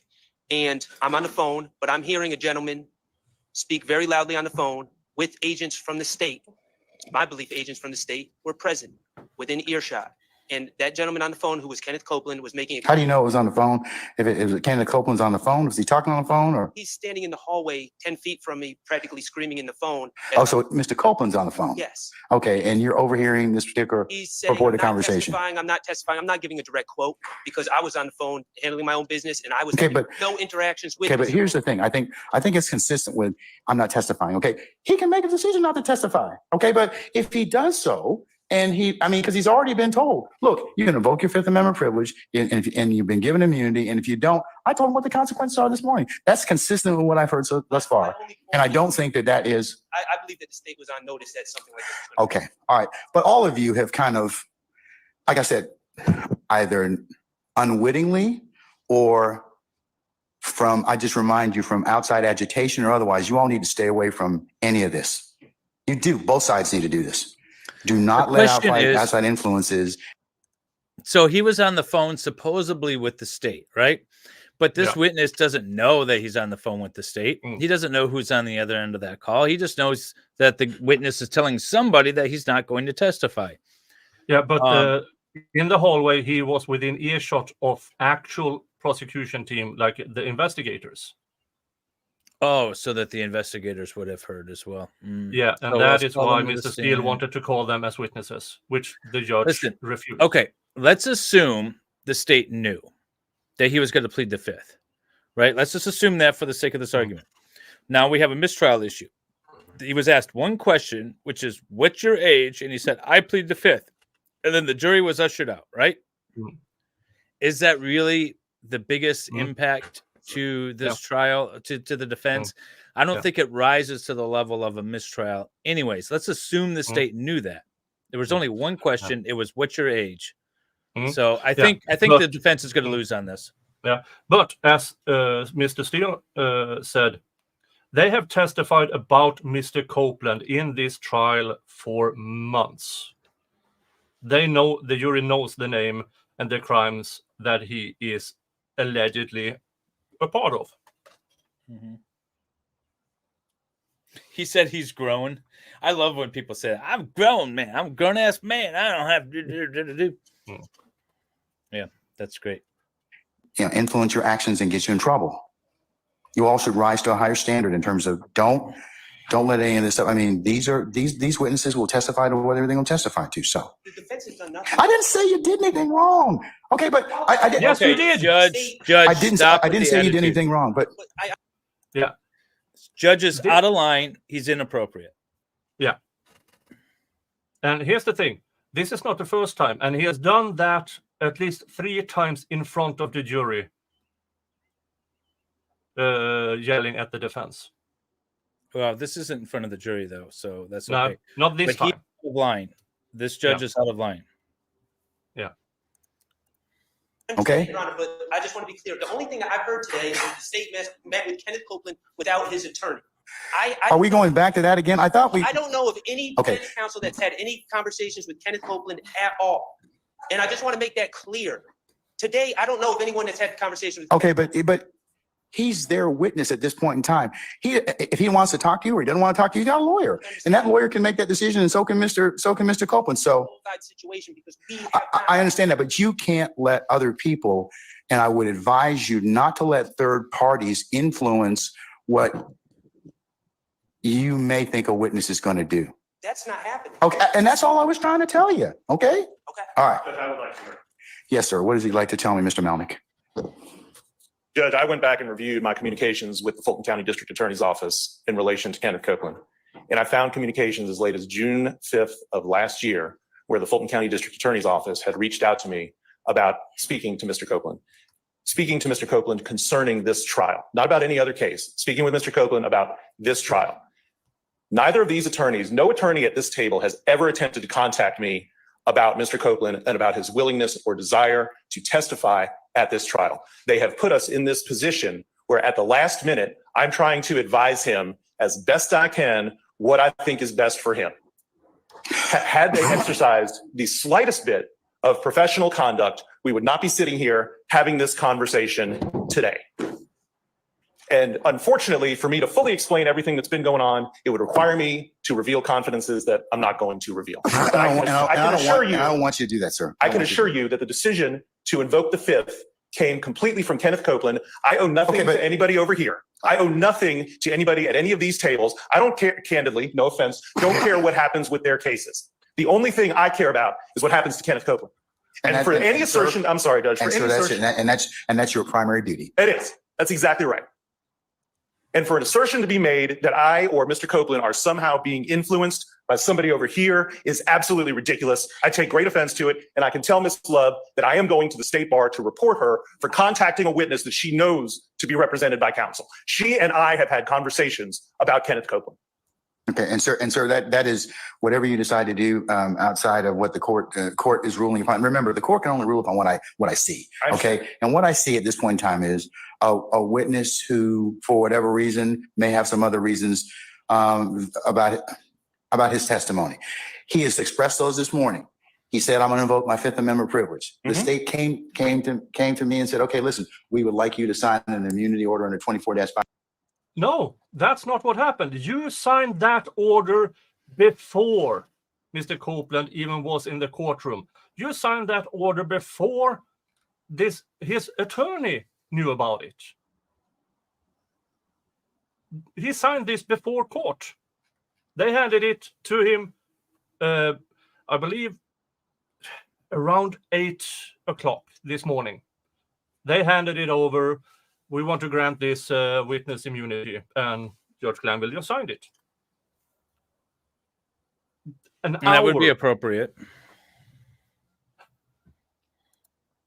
And then, as Mr. McKilnick, or I don't remember his name, he found out yesterday from his client that the district attorney's office had been in contact with him several times with interviews. And as you just said, the prosecution's office knew as late as June of last year, or of 2022, or whatever it is, that Mr. Copeland had representation. Miss Love Why knew. didn't Mr. Copeland say, hey, call my lawyer? Yeah, exactly.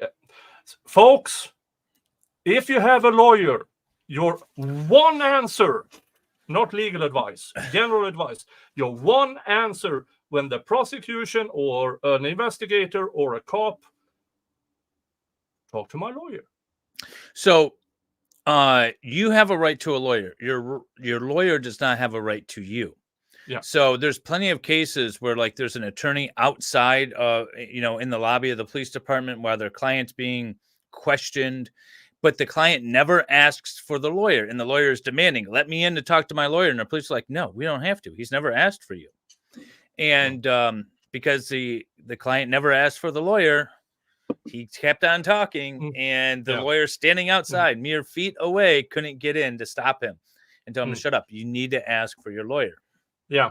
And you really need to actually ask for your lawyer, because it was on a hair's edge that I want my lawyer, dog, was almost ruled as not asking for your lawyer, because you might have asked for a lawyer, dog.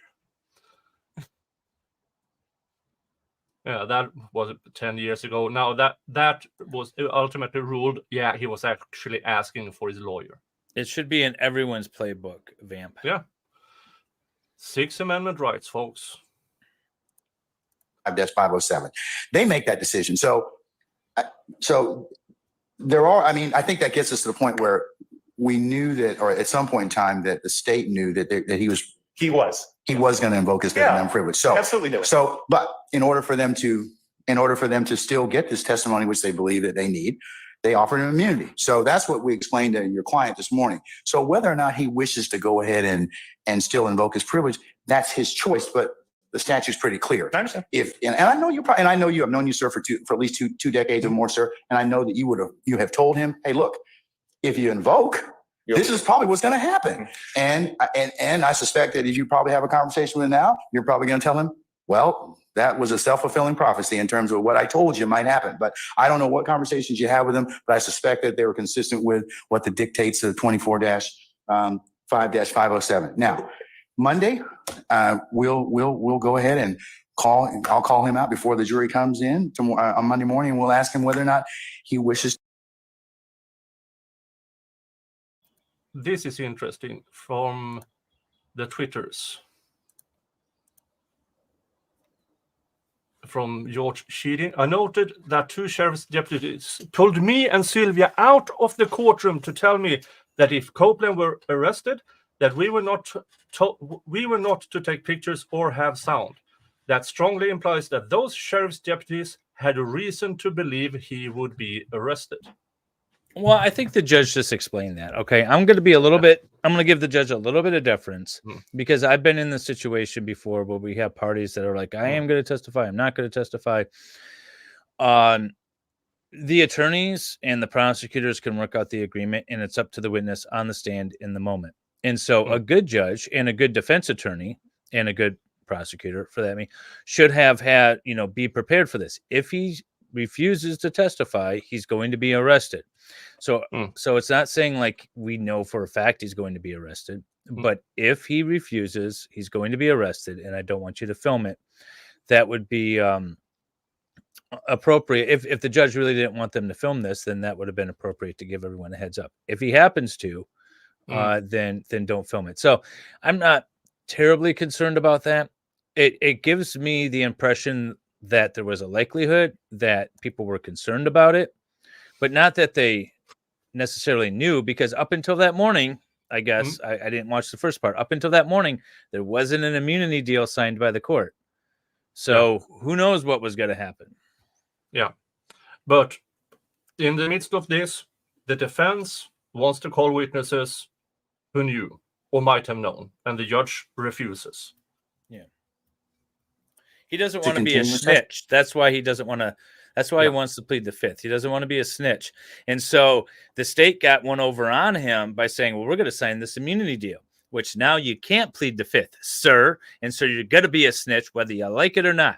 And then he comes back and says, I'm a grown man. I'm going to do what I want.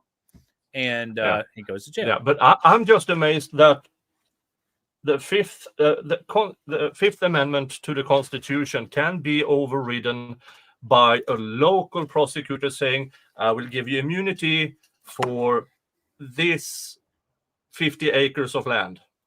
What happens within this 50 acres? I don't know why Atlanta is much bigger, but that's more or less it. Yeah, that's it. And that's... But apparently there's a court rule the judge cited, which I have a problem with that court rule because I feel like that rule would violate your Fifth Amendment rights because you can be prosecuted in a different state even. You know, it doesn't have to be this state, depending on what your interactions were. Like I had a client that was that stole a UPS account and was using it to ship Avon, Thug Life, you know, Avon, across state lines all over the country. He could have been charged in those other states too. Hypothetical. The prosecution asks him, did you receive drugs from that person? Sure, I have immunity. I can say that. Yeah, but that person got it from the neighboring state. Now you're aiding in cross-state crimes. Oh, yeah. Yeah. Interstate commerce, trafficking drugs. That's a federal offense. Yeah. Because I don't want him to invoke in front of this jury if I can help it. So since he's made it once already, I'm going to ask him before the jury gets out here on Monday, is your intent to invoke your Fifth Amendment privilege? If it is, he's going to go back into custody until he's willing to go ahead and give testimony because he has immunity. So he has to testify. Judge, the only thing that I would say is that the primary reason Mr. Copeland is in custody right now is because the state has utterly failed to follow up with me in any regard with regard to what Mr. Copeland wants to do or intends to do. I suspect that that's probably not true. It is grossly unfair. I've known you for almost 2 decades. I've known Ms. Hilton and Ms. Love in particular for a long period of time, and I hate judges that invoke friendship. Yeah. Like, I've known you for so long. I know you know better than this, sir. Yeah. Like, no. I know. And no, here's the thing. You could have 2 mannequins with a sign on them, and more or less, or a freshly out of law school just standing there, and that person has the exact same leverage as a decades-long prosecutor. Yeah. So invoking, I've known you for decades.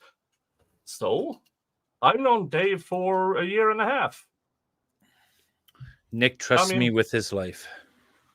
I trust that you built your treehouse to to withstand you, to withstand my size and weight and everything. I've got to run. I got to go take my son to the optometrist.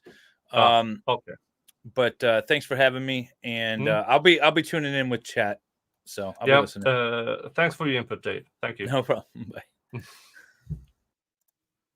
I don't think that they would do that to you.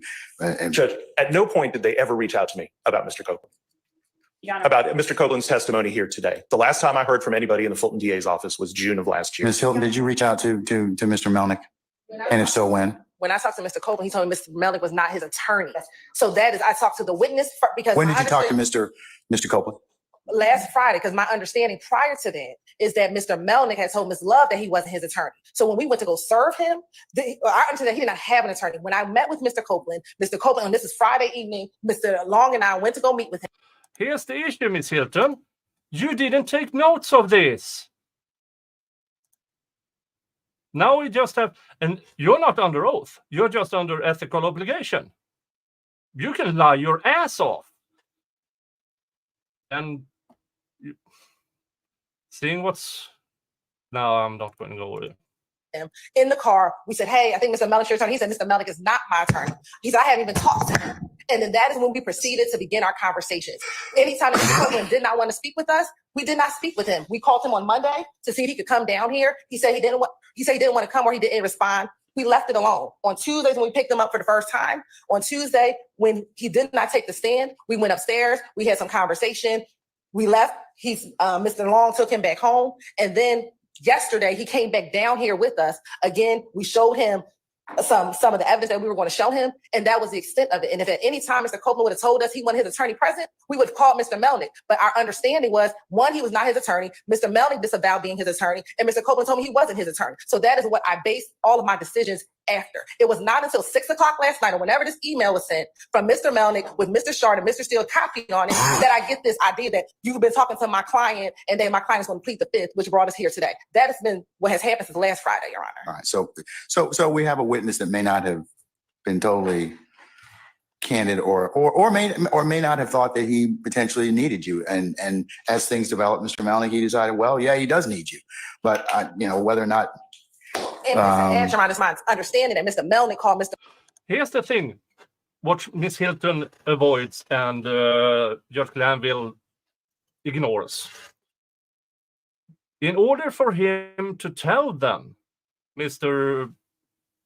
Melnick wasn't his lawyer anymore, they had to approach him. And they did so without contacting the person they knew was his representation. Copeland last night. So it wasn't that Mr. Copeland called Mr. Melnick. Mr. Melnick so happens to call him the night before he's supposed to testify. So I don't know what has happened or what has transpired, but that is the extent of what occurred. So I'm not going to get into my conversations with my client. No, and I don't expect you to. But I do want to remind you, Mr. Melnick, as well as I reminded both sets of counsel, that you owe a higher duty of tribunal to me and the court than you do anybody else. So please don't, you as a professional advocate, don't put yourself in a position where you come cross purposes with the rules. Okay. Of course. And that sometimes has to be explained to. Why don't you say that to witnesses the prosecution? clients. Just find Okay? this piece of crap. All right. So that's where we are at this point in time. Is that Monday morning? I will bring Mr. Copeland back out. It is. I don't relish the fact of holding him in contempt, but that's all I have at this point in time because he's been given immunity. So we'll take him up because that's our first session of court. We won't be having anything else until then. And Your Honor, I would like to ask that the court convey to Mr. Melnick, to convey to Mr. Copeland that he is subject to being committed and held in the Fulton County Jail until the end of this trial, because I'm certain Mr. Melnick, Mr. Melnick wants to convey to us some of the concerns that he has. Mr. Melnick I'm certain, is quite familiar with the statute under which the court has compelled Mr. Copeland to provide testimony. So there is nothing that we could do to Mr. Copeland regarding any testimony we elicit from him on the stand pursuant to the court's order under the statute that the court has cited, 245507. And that statute gives the court the ability and probably, depending on how the court feels about it, the absolute duty, given the necessity of Mr. Copeland's testimony, to hold Mr. Copeland in the Fulton County Jail until he decides to purge himself of the contempt of court by providing testimony. If Mr. Melnick would like to speak with Ms. Hilton or any other member of the state regarding his concerns about that order, which tracks the statute almost verbatim, then I would invite him to do so. Otherwise, as I stated, I don't see it being in Mr. Copeland's best interest to be confined to the Fulton County Jail until the end of this trial. But I will leave those matters to Mr. Melnick, who at this time is asserting that he is representing Mr. Copeland. But again, that was not the understanding that Mr. Copeland had previously given to us. Okay, so Mr. Melnick, if you do in fact talk with Mr. Copeland, like I said, I'll bring him back on Monday and we'll see where we are at that point in time. Okay. And he has the ability to purge himself by just providing testimony consistent with what he knows or what his knowledge of is in this case. Okay. Judge, I have some personal matters that I need to convey to Chambers, but I'll do that off the record. Okay, I'm going to recess in just a little bit, and but can you be back for Monday morning? As I said, I can't. Is this something I can take up off the record? Well, I kind of have to call him on Monday. I do. I mean, there's no choice. I have no choice because that is the next session of court. Judge, I have non-refundable tickets out of town on Monday. I can't be here. I cannot be here. And there's nothing I've had this on file with Fulton County since December 15th of last year. And again, had the state contacted me before today, I would have made. Miss Hilton, that snarky smile, wipe it off your face, you corrupt thing. Jesus Christ, the corruption on this prosecution. Made them aware of this. Well, this is one of those times as a lawyer that you're going to probably have to kind of figure out a solution, sir. I mean, I don't want to put you in this particular position. I can't be here, Judge. I absolutely cannot be here. Well, you have a choice. You can be here if you want, but you'll have to figure out some other things to do with your. Yeah, the prosecution knew he would be out of town Monday. This is so pre-planned. with your tickets. I I mean, here's the thing. If you're asserting, if the state was relying upon the fact that you were not his counsel, and now you are, you have put us in a situation where. No, Judge. The only reason the prosecution claims to know what Copeland said about having counsel is because they contacted him directly and not his counsel. Vamp asks, thank you so much for the super chat. Will Woody actually stay in jail until the end of trial, or will it be the 20 days that they threatened Steele with? Mr. Steele is the attorney. So, yeah, then a different set of rules regarding contempt of court sets in. Since Mr. Copeland is called by the state, he will be remained in jail until the end of this trial, unless he chooses to testify through blackmail. This is pure blackmail, in my opinion. Thank you so much, Vamp, for your super chat and your support of this channel.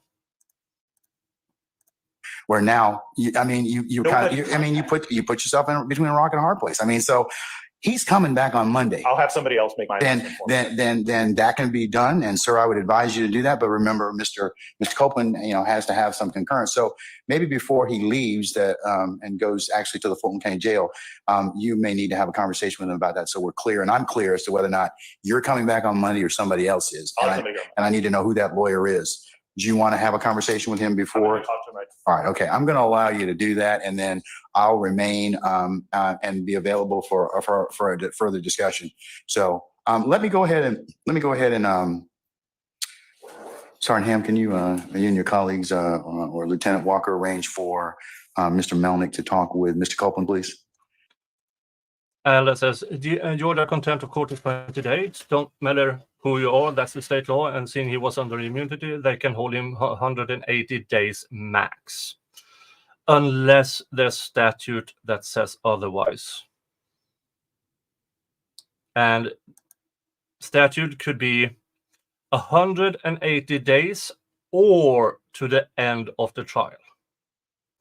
And in this case, the or end of the trial means, well, years in the rate this prosecution is doing this trial.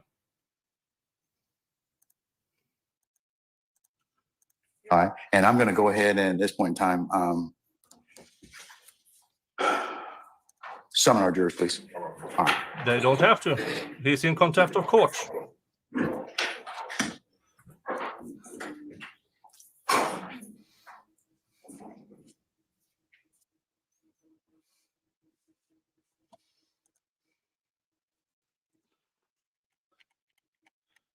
Now they are sending the jury home.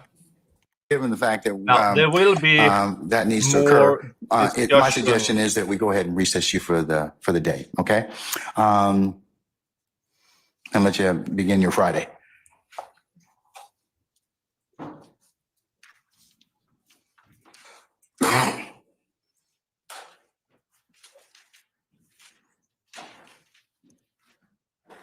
Ladies and gentlemen, Monday in your headquarters or blah blah blah blah blah blah. Fully presented in the blah blah blah blah blah blah. Party or would attempt to talk with you, reach out to you, email you, text you, or otherwise call you. And jury has left us. Please be seated.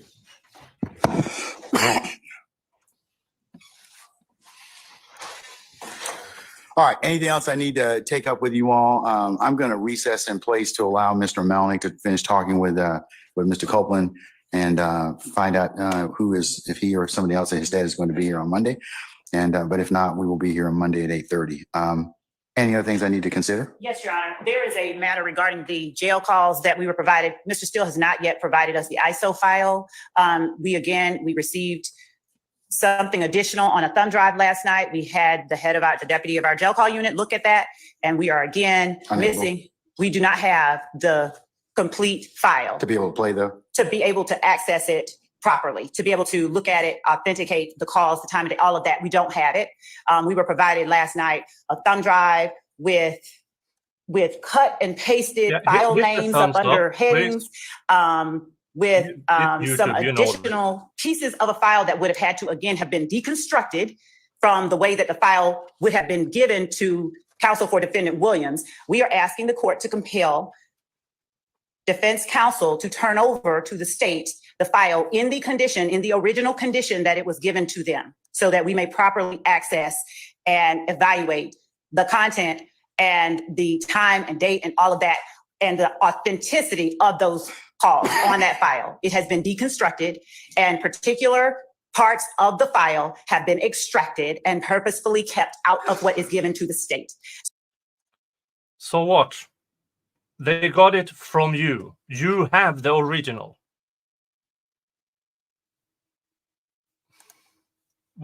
What kind of stupid thing is this?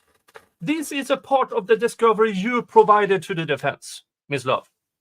How can you say, well, they haven't given us back, so we can't? You have the original. Go get it. Unless you shredded that too, like the reports. So we are asking, again, that the court compel either, you know what? And if they don't want to, then we're asking that they just be excluded. Okay. Oh, okay. Thank you, Alda. Thank you. Steele got that particular jail call from another county, which means the prosecution can call that county and get it from there. Ta-da. All right, Mr. Steele, do you have the raw file? Judge Glanville, Sir. you allow another moment when Ms. Love calls me that I did not do something. They have the exact image of what we got from the jail in Fayette County. That is it. And if I get another false allegation and you do nothing, I'm shocked. I'm appalled at you. I sit here day after day with this false allegation just machine. I gave the state everything. There's been no disconstruction. There's been no purposeful, I don't care. I don't care. I give over everything. I've done this for 33 years. Never in my life have I seen a trial. I've done 300 appeals in the state of Georgia alone. I've never read a case like this. Judge, I gave them everything I had. I waited. I was at my office till 8 after 8 last night. I waited for their investigator to come by. I handed him an exact copy of thumb drive. They have everything that we got from the Fayette County Jail. There's been no deconstruction. There's been no purposeful exclusion. This is not the first time. Okay. And I apologize that I'm getting tempered, but I've never been treated like this. You talk about professionalism every week. Professionalism is lacking with one lawyer here. It has never been. I don't even want to come into court. I used to love this. I would die for what we do. I used to say, I'm dying. I would die. I couldn't choose a better profession. If I had litigated with Miss Love, I would. Your Honor, could we strike the No, hominem I'm attack? speaking. Really, could we strike that? Okay, hey, everybody, calm down. Everybody, This is me both of false. you sit. Both of you, please be seated. Judge, I'm not. Both of done. you, please be seated. You have to do something. You have threatened me with contempt. You have threatened me with jail. If you go back in time, we can just start in voir dire. Jury after jury, you did individual voir dire, painful. Miss Love would come in and say that juror was crying. It was not true. You would say, that's not my recollection after I said it. You did nothing. We start the Okay, but case. Mr. Steele. I asked you, please. Mr. Steele. Please, Judge, Mr. how would you feel if you were being treated Mr. like Steele. this? Mr. Oh, I'd Steele. like to finish. Mr. Steele. I gave them everything on that drive, and it's continual abuse of a prosecutor of another member of the bar. I don't talk with Miss Love, and that's fine. I like that. But Judge, I'm not going to stand here anymore. I don't care. You can take my bar card. Mr. Steele, listen. Wrong, though. But there, And Mr. Williams, to me, this is an innocent man. You talk about, Ms. Love said there's a man in the Fulton County Jail who shouldn't be there, Mr. Copeland. Mr. Williams shouldn't be in custody. But he's been charged, and we come here for a fair trial. It's been everything but that, according to Ms. Love has tried to demonize me. At times, Mr. Adams. At times, Mr. Shaw. Now it's Mr. Melvin. All because she wants to win the case. And now she speaks over people. It's not right. I gave them everything. And by the way, and what I want to tell you, by the way, it's not even the law. If they call that gentleman on direct, I don't have to give them anything before trial. I do it because you asked me to. You said, listen, we got a big case. It's going to take a long time. Give them things. I gave this, by the way, to the state, October of 2023. October 2023, that was uploaded, given to the state. I hear about it now, and I wait there, and I give them the exact duplicate of what we have. And now there's a false allegation of misconduct. And what I'm telling the court is what I said again. I do not appreciate it.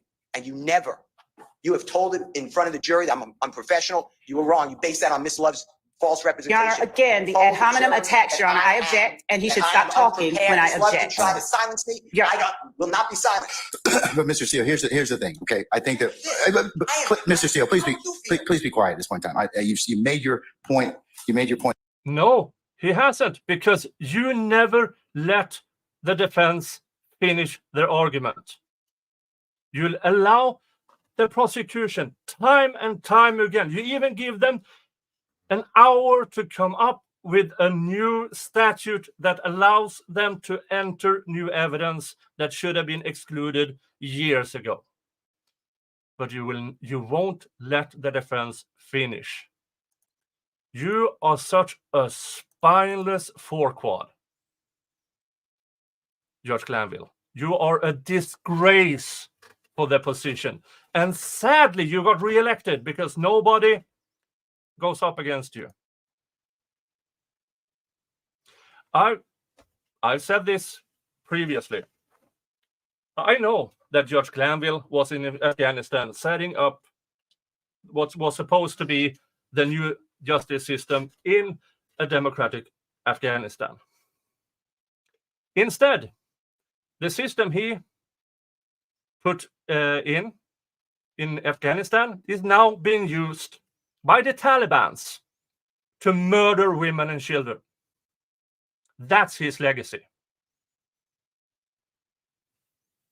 Judge Glanville, through his actions and his support in Afghanistan, thousands, if not tens of thousands, innocent women and children are dead thanks to the system he put in place there. At this point in time, both of you, please be seated. Both, please be seated, sir. And relax. Sir. Let's just say this. Please be seated. Whatever you do is fine, but I care about Jeffrey Williams. That's it. Sir, it's obvious. I would expect no less because you're his advocate, you're his champion. But could you all please sit down so I can kind of figure out a solution for this? All right. First, let me just kind of address the obvious. I know that tempers have been heated in this particular trial, and they continue to do so. And I know that all of you are being zealous advocates and representing your clients to the best of your ability with zeal and rigor. However, I agree that there should not be ad hominem attacks on anybody or any counsel, and that you all should think and reflect about what you say about. That's not ad hominem attacks. That is Prosecutor Love lying to the court. And you allow her to do it, you spineless piece of shit. She does it because you allow it. She knows she gets away with it. She could sit and piss in your face and you would say thank you to her. Your brothers and sisters of the bar. Because we have a large contingent of folks that watch this trial. And I mean, and so not only for the purposes of this, but it sends not the message I think you wanted to send. All right. So. Oh, he sends a good message. The message you are sending is bringing the corruption, Miss Love. Lie to my face. I don't care. Because even if you're caught in a lie, somehow you still blame the defense for it. Like now. She lied to your face, and you do nothing. I'm going to leave you all to your wise discretion in order to do that. But yeah, sorry for raising the voice. I'll take up whatever I need to take up as I see fit. But I know that you all, this has been a long trial. It's very demanding, exacting, and grating on and tiring on all of you. So I ask you to just take a couple deep breaths and step back and see and kind of look at and just remember that you do represent of who you represent and what you're here for. How about you do that, Judge? Take a in terms look of the in the mirror, if you have the tape if or you even the have phone calls mirror, from Fayette County. then can look at It's the yourself. court suggestion that, and if you want my assistance, I can always, with a proper subpoena, have the raw, whatever it is that whatever you're seeking to get, I could get that, and you can compare that against what you have. Because maybe that's what I mean. And Mr. Steele, I don't doubt, and I know that you would never delete or otherwise try and alter evidence.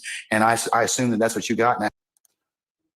But you know that Miss Love does. You know that because you allow her to do that. And I'm gonna take that at face value. I'm in no way saying that. Miss Love is in her argument is saying that she is, when it's stripped down, less all the sound and fury. She's saying that that particular type of file has other things with it. I don't think you were given those, and that's what she's trying to get. So I'm in no way blaming anybody in this particular circumstance, but if you want that particular file, and I think you all should have that particular raw file, then let me do a notice to produce or a rule nisi, and maybe we can get the entirety of the file. And I think that if you did that, I think that the whole thing would probably be produced to you because nobody probably wants to come down here and see me. Now you are again implying, just after you said to Attorney Steele that I don't believe you would misrepresent. But now you're taking Ms. Love's position that he has misrepresented what he gave. So I will work with you all to get that, and you all can, we can take that up, and it's a problem I think can be resolved. But I'm in no way. But I would just remind everybody to be careful about what they say to each other. Some things you just can't take back. And remember, y'all are going to see each other over and over and over again, and you know it serves you and serves the profession, serves your clients. Nobody should face Miss Love in court because Miss Love shouldn't have a bar card. She shouldn't even be in charge of a crosswalk. She will corrupt everything she touches because she has no soul. Empty. Soulless. If you don't, I'm not saying this because, ooh, banter. Check my coverage of the Shane Kendall case. That shows you she has no soul. She lied to the court there as well, claiming that Shane Kendall faked his mental disabilities. Shane Kendall had medical documentation of his mental illnesses from the day he was born. And she lied to the court to get Shane Kendall into Fulton County Jail, where he died because of Assistant District Attorney Adrian Love. She kills people, in my opinion, because she likes doing it. It's not effective. So just please consider what I just told you. All right. So I'm just going to recess and we'll see where Mr. Melnick is at that point in time. And then we'll, I can talk about Monday for certain. Okay. All right. Okay. I'm just going to recess in place. All right. We are not done yet. We are not done yet. There is, more. There should be more. Asked him basically. Okay, counsel, is anything else I need to cover with you before we recess until Monday? Got it. Yes, Mr. Botts. Mr. Botts, you need to use the microphone, sir. All right. Is it working now? Can you hear me fine? Yes, sir. All right. Your Honor, we started this whole fiasco out with whether the state knew that Mr. Copeland was going to take the Fifth Amendment when he took the stand. And if so, was that proper or improper to put him up on the stand, knowing that they were going to? You have to speak up, sir. And if you could hold the microphone, it'd probably be better. That he was going to assert the Fifth. And I know that they did know that he was going to take the Fifth because I heard it said outside right before I walked into court. I even said, the officer. Then why didn't you, as an officer of the court, tell me before we took his testimony? I told Mr. Steele. No. Why didn't you, as an officer of this court, tell me? Well, then that's my. I got a problem with you now. Well, that's fine. I mean, I got a problem with you now. Oh, really? Why don't you have a problem with the state, who also didn't tell you? Well, I would suggest you don't say anymore. I've already said it. I know that, sir. And the problem is you should have told me if that were your case, then you just made an argument we didn't even need to have, because I could have certainly asked him based upon your proffer. Now you want to have it both ways. You can't do that. Your Honor, I thought the state knew that, and And that's not what the point is. The point is you as an advocate is you should have told me. Both Why don't you hold the state to the same standard then, you spineless piece of scum? sides have an equal responsibility under the rules, the professional responsibility. Exactly. Equal, which means the state has the same obligation as the defense. If they knew, they had the same obligation to tell you, and they didn't. okay, as long as we're both responsible, that's fine. All right, have a seat, sir. Thank you. Is that okay? No. What's your question? So in the attempt to avoid any spurious allegations moving forward, I would ask that Your Honor order that the deputies transport Mr. Copeland to the jail completely separate from any. Yeah, I was gonna, thank you for reminding me of that. Yes, In it our also order, became- wait just one second. In the order of the incarceration, I'm going to, I also have a keep separate order for him. Your Honor, For the transportation and the housing, because none of these gentlemen are going to say anything to him, but I don't even want anyone to claim that they Okay. did. I think that that's fair enough, and that's a good suggestion. we'll prepare. Yes, Lieutenant Walker. So that will not be an issue? Okay. Okay.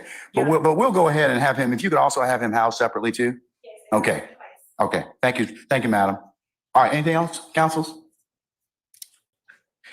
All right. Take a couple deep breaths this weekend, take a knee, and come back on Monday and let's get after it again. Okay. All right. We'll see you on Monday morning at 8:30. Okay. Can you get us the list of names and then any exhibits for Monday? I think the only, I don't know who is being called. We can find out. Ms. Lovett and Ms. Hilton or Mr. Atkins, who is going to be called? Let's assume that Mr. Copeland invokes again. Your Honor, Do you have some other witnesses that we can take up at that point? Your Honor, we will apprise after we look at and reevaluate where we are, because our order of proof was building blocks that at this point began with Mr. Copeland. And there are certain things that have to take place before we can tell them anything. So Okay. we Fair enough. we have to do that. We have to deal with that and where we are right now. And All right. And I saw earlier, that's just where we are. Okay. We'll be thinking about what scenarios you'd like to have the court look at, Yes, Your Honor. depending upon Daddy, for your whether or not certificate. Mr. Copeland Now- decides he'd like to. Yeah. Now it's no longer really interesting. Let's see this from Kathy Russon from Law and Crime. Let's see, can you see this? Yes, you can. She says, this is a public courtroom. Lil Woody being held in contempt is a part of the Young Thug trial that we do have permission to film and broadcast. It's not right that we were ordered to not show video or have audio of it. So when Mr. Copeland and his lawyer came back to the courtroom, the judge ordered the no footage, no audio. So we don't know what was actually said. If anybody out there have anything, I would really like to see it.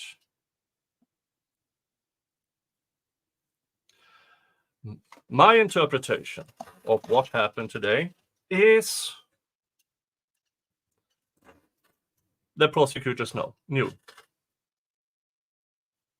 They might pretend they didn't know, they knew. They knew Mr. Copeland had representation. They choose to contact him anyway. And the way they told us about it shows in order for them to make the claim that Mr. Copeland said Mr. McKilnick is no longer my attorney, the only way for them to know that is they contacted him without contacting his lawyer. Mr. McKilnick, in June of last year, the prosecution knew as late as June of last year, even as late as October of last year, that Mr. McKinley was Mr. Copeland's lawyer. And they still chose to contact Mr. Copeland. This is the moral corruption of the prosecution. And the judge allows it. And it's infuriating to see. Yeah, I know. Infamous Sylvia, I hope, can tell us more. Yes, we covered that. Mr. Copeland's lawyer is going to report Miss Love to the State Bar for contacting his client without knowing he had representation. Whew. What a fusterclock. What an absolute fusterclock. Hello, everybody at Rumble. Thank you for being here. Hello, you over at the Twitter X. Thank you for watching this. Hello here at YouTube. Thank you for watching this. Wow, this is a bit spicy.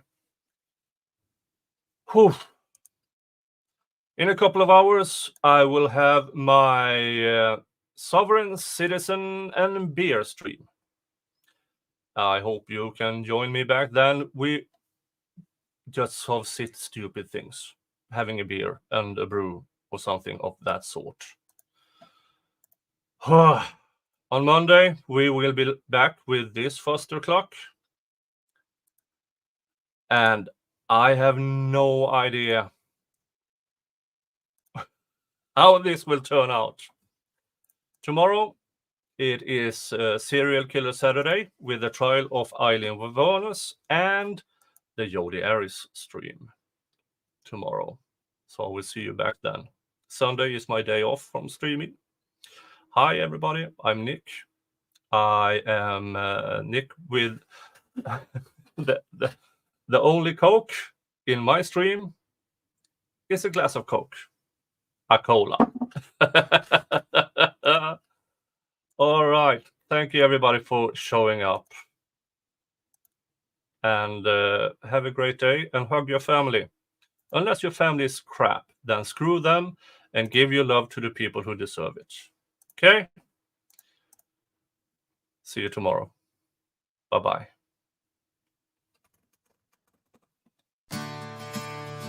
In the courthouse where time stood still, generations pass on the hill.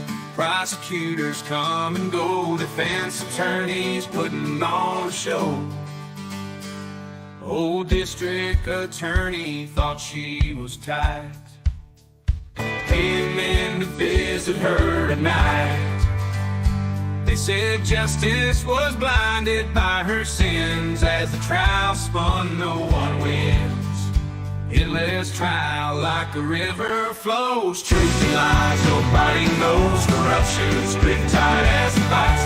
In this endless trial, we pay the price.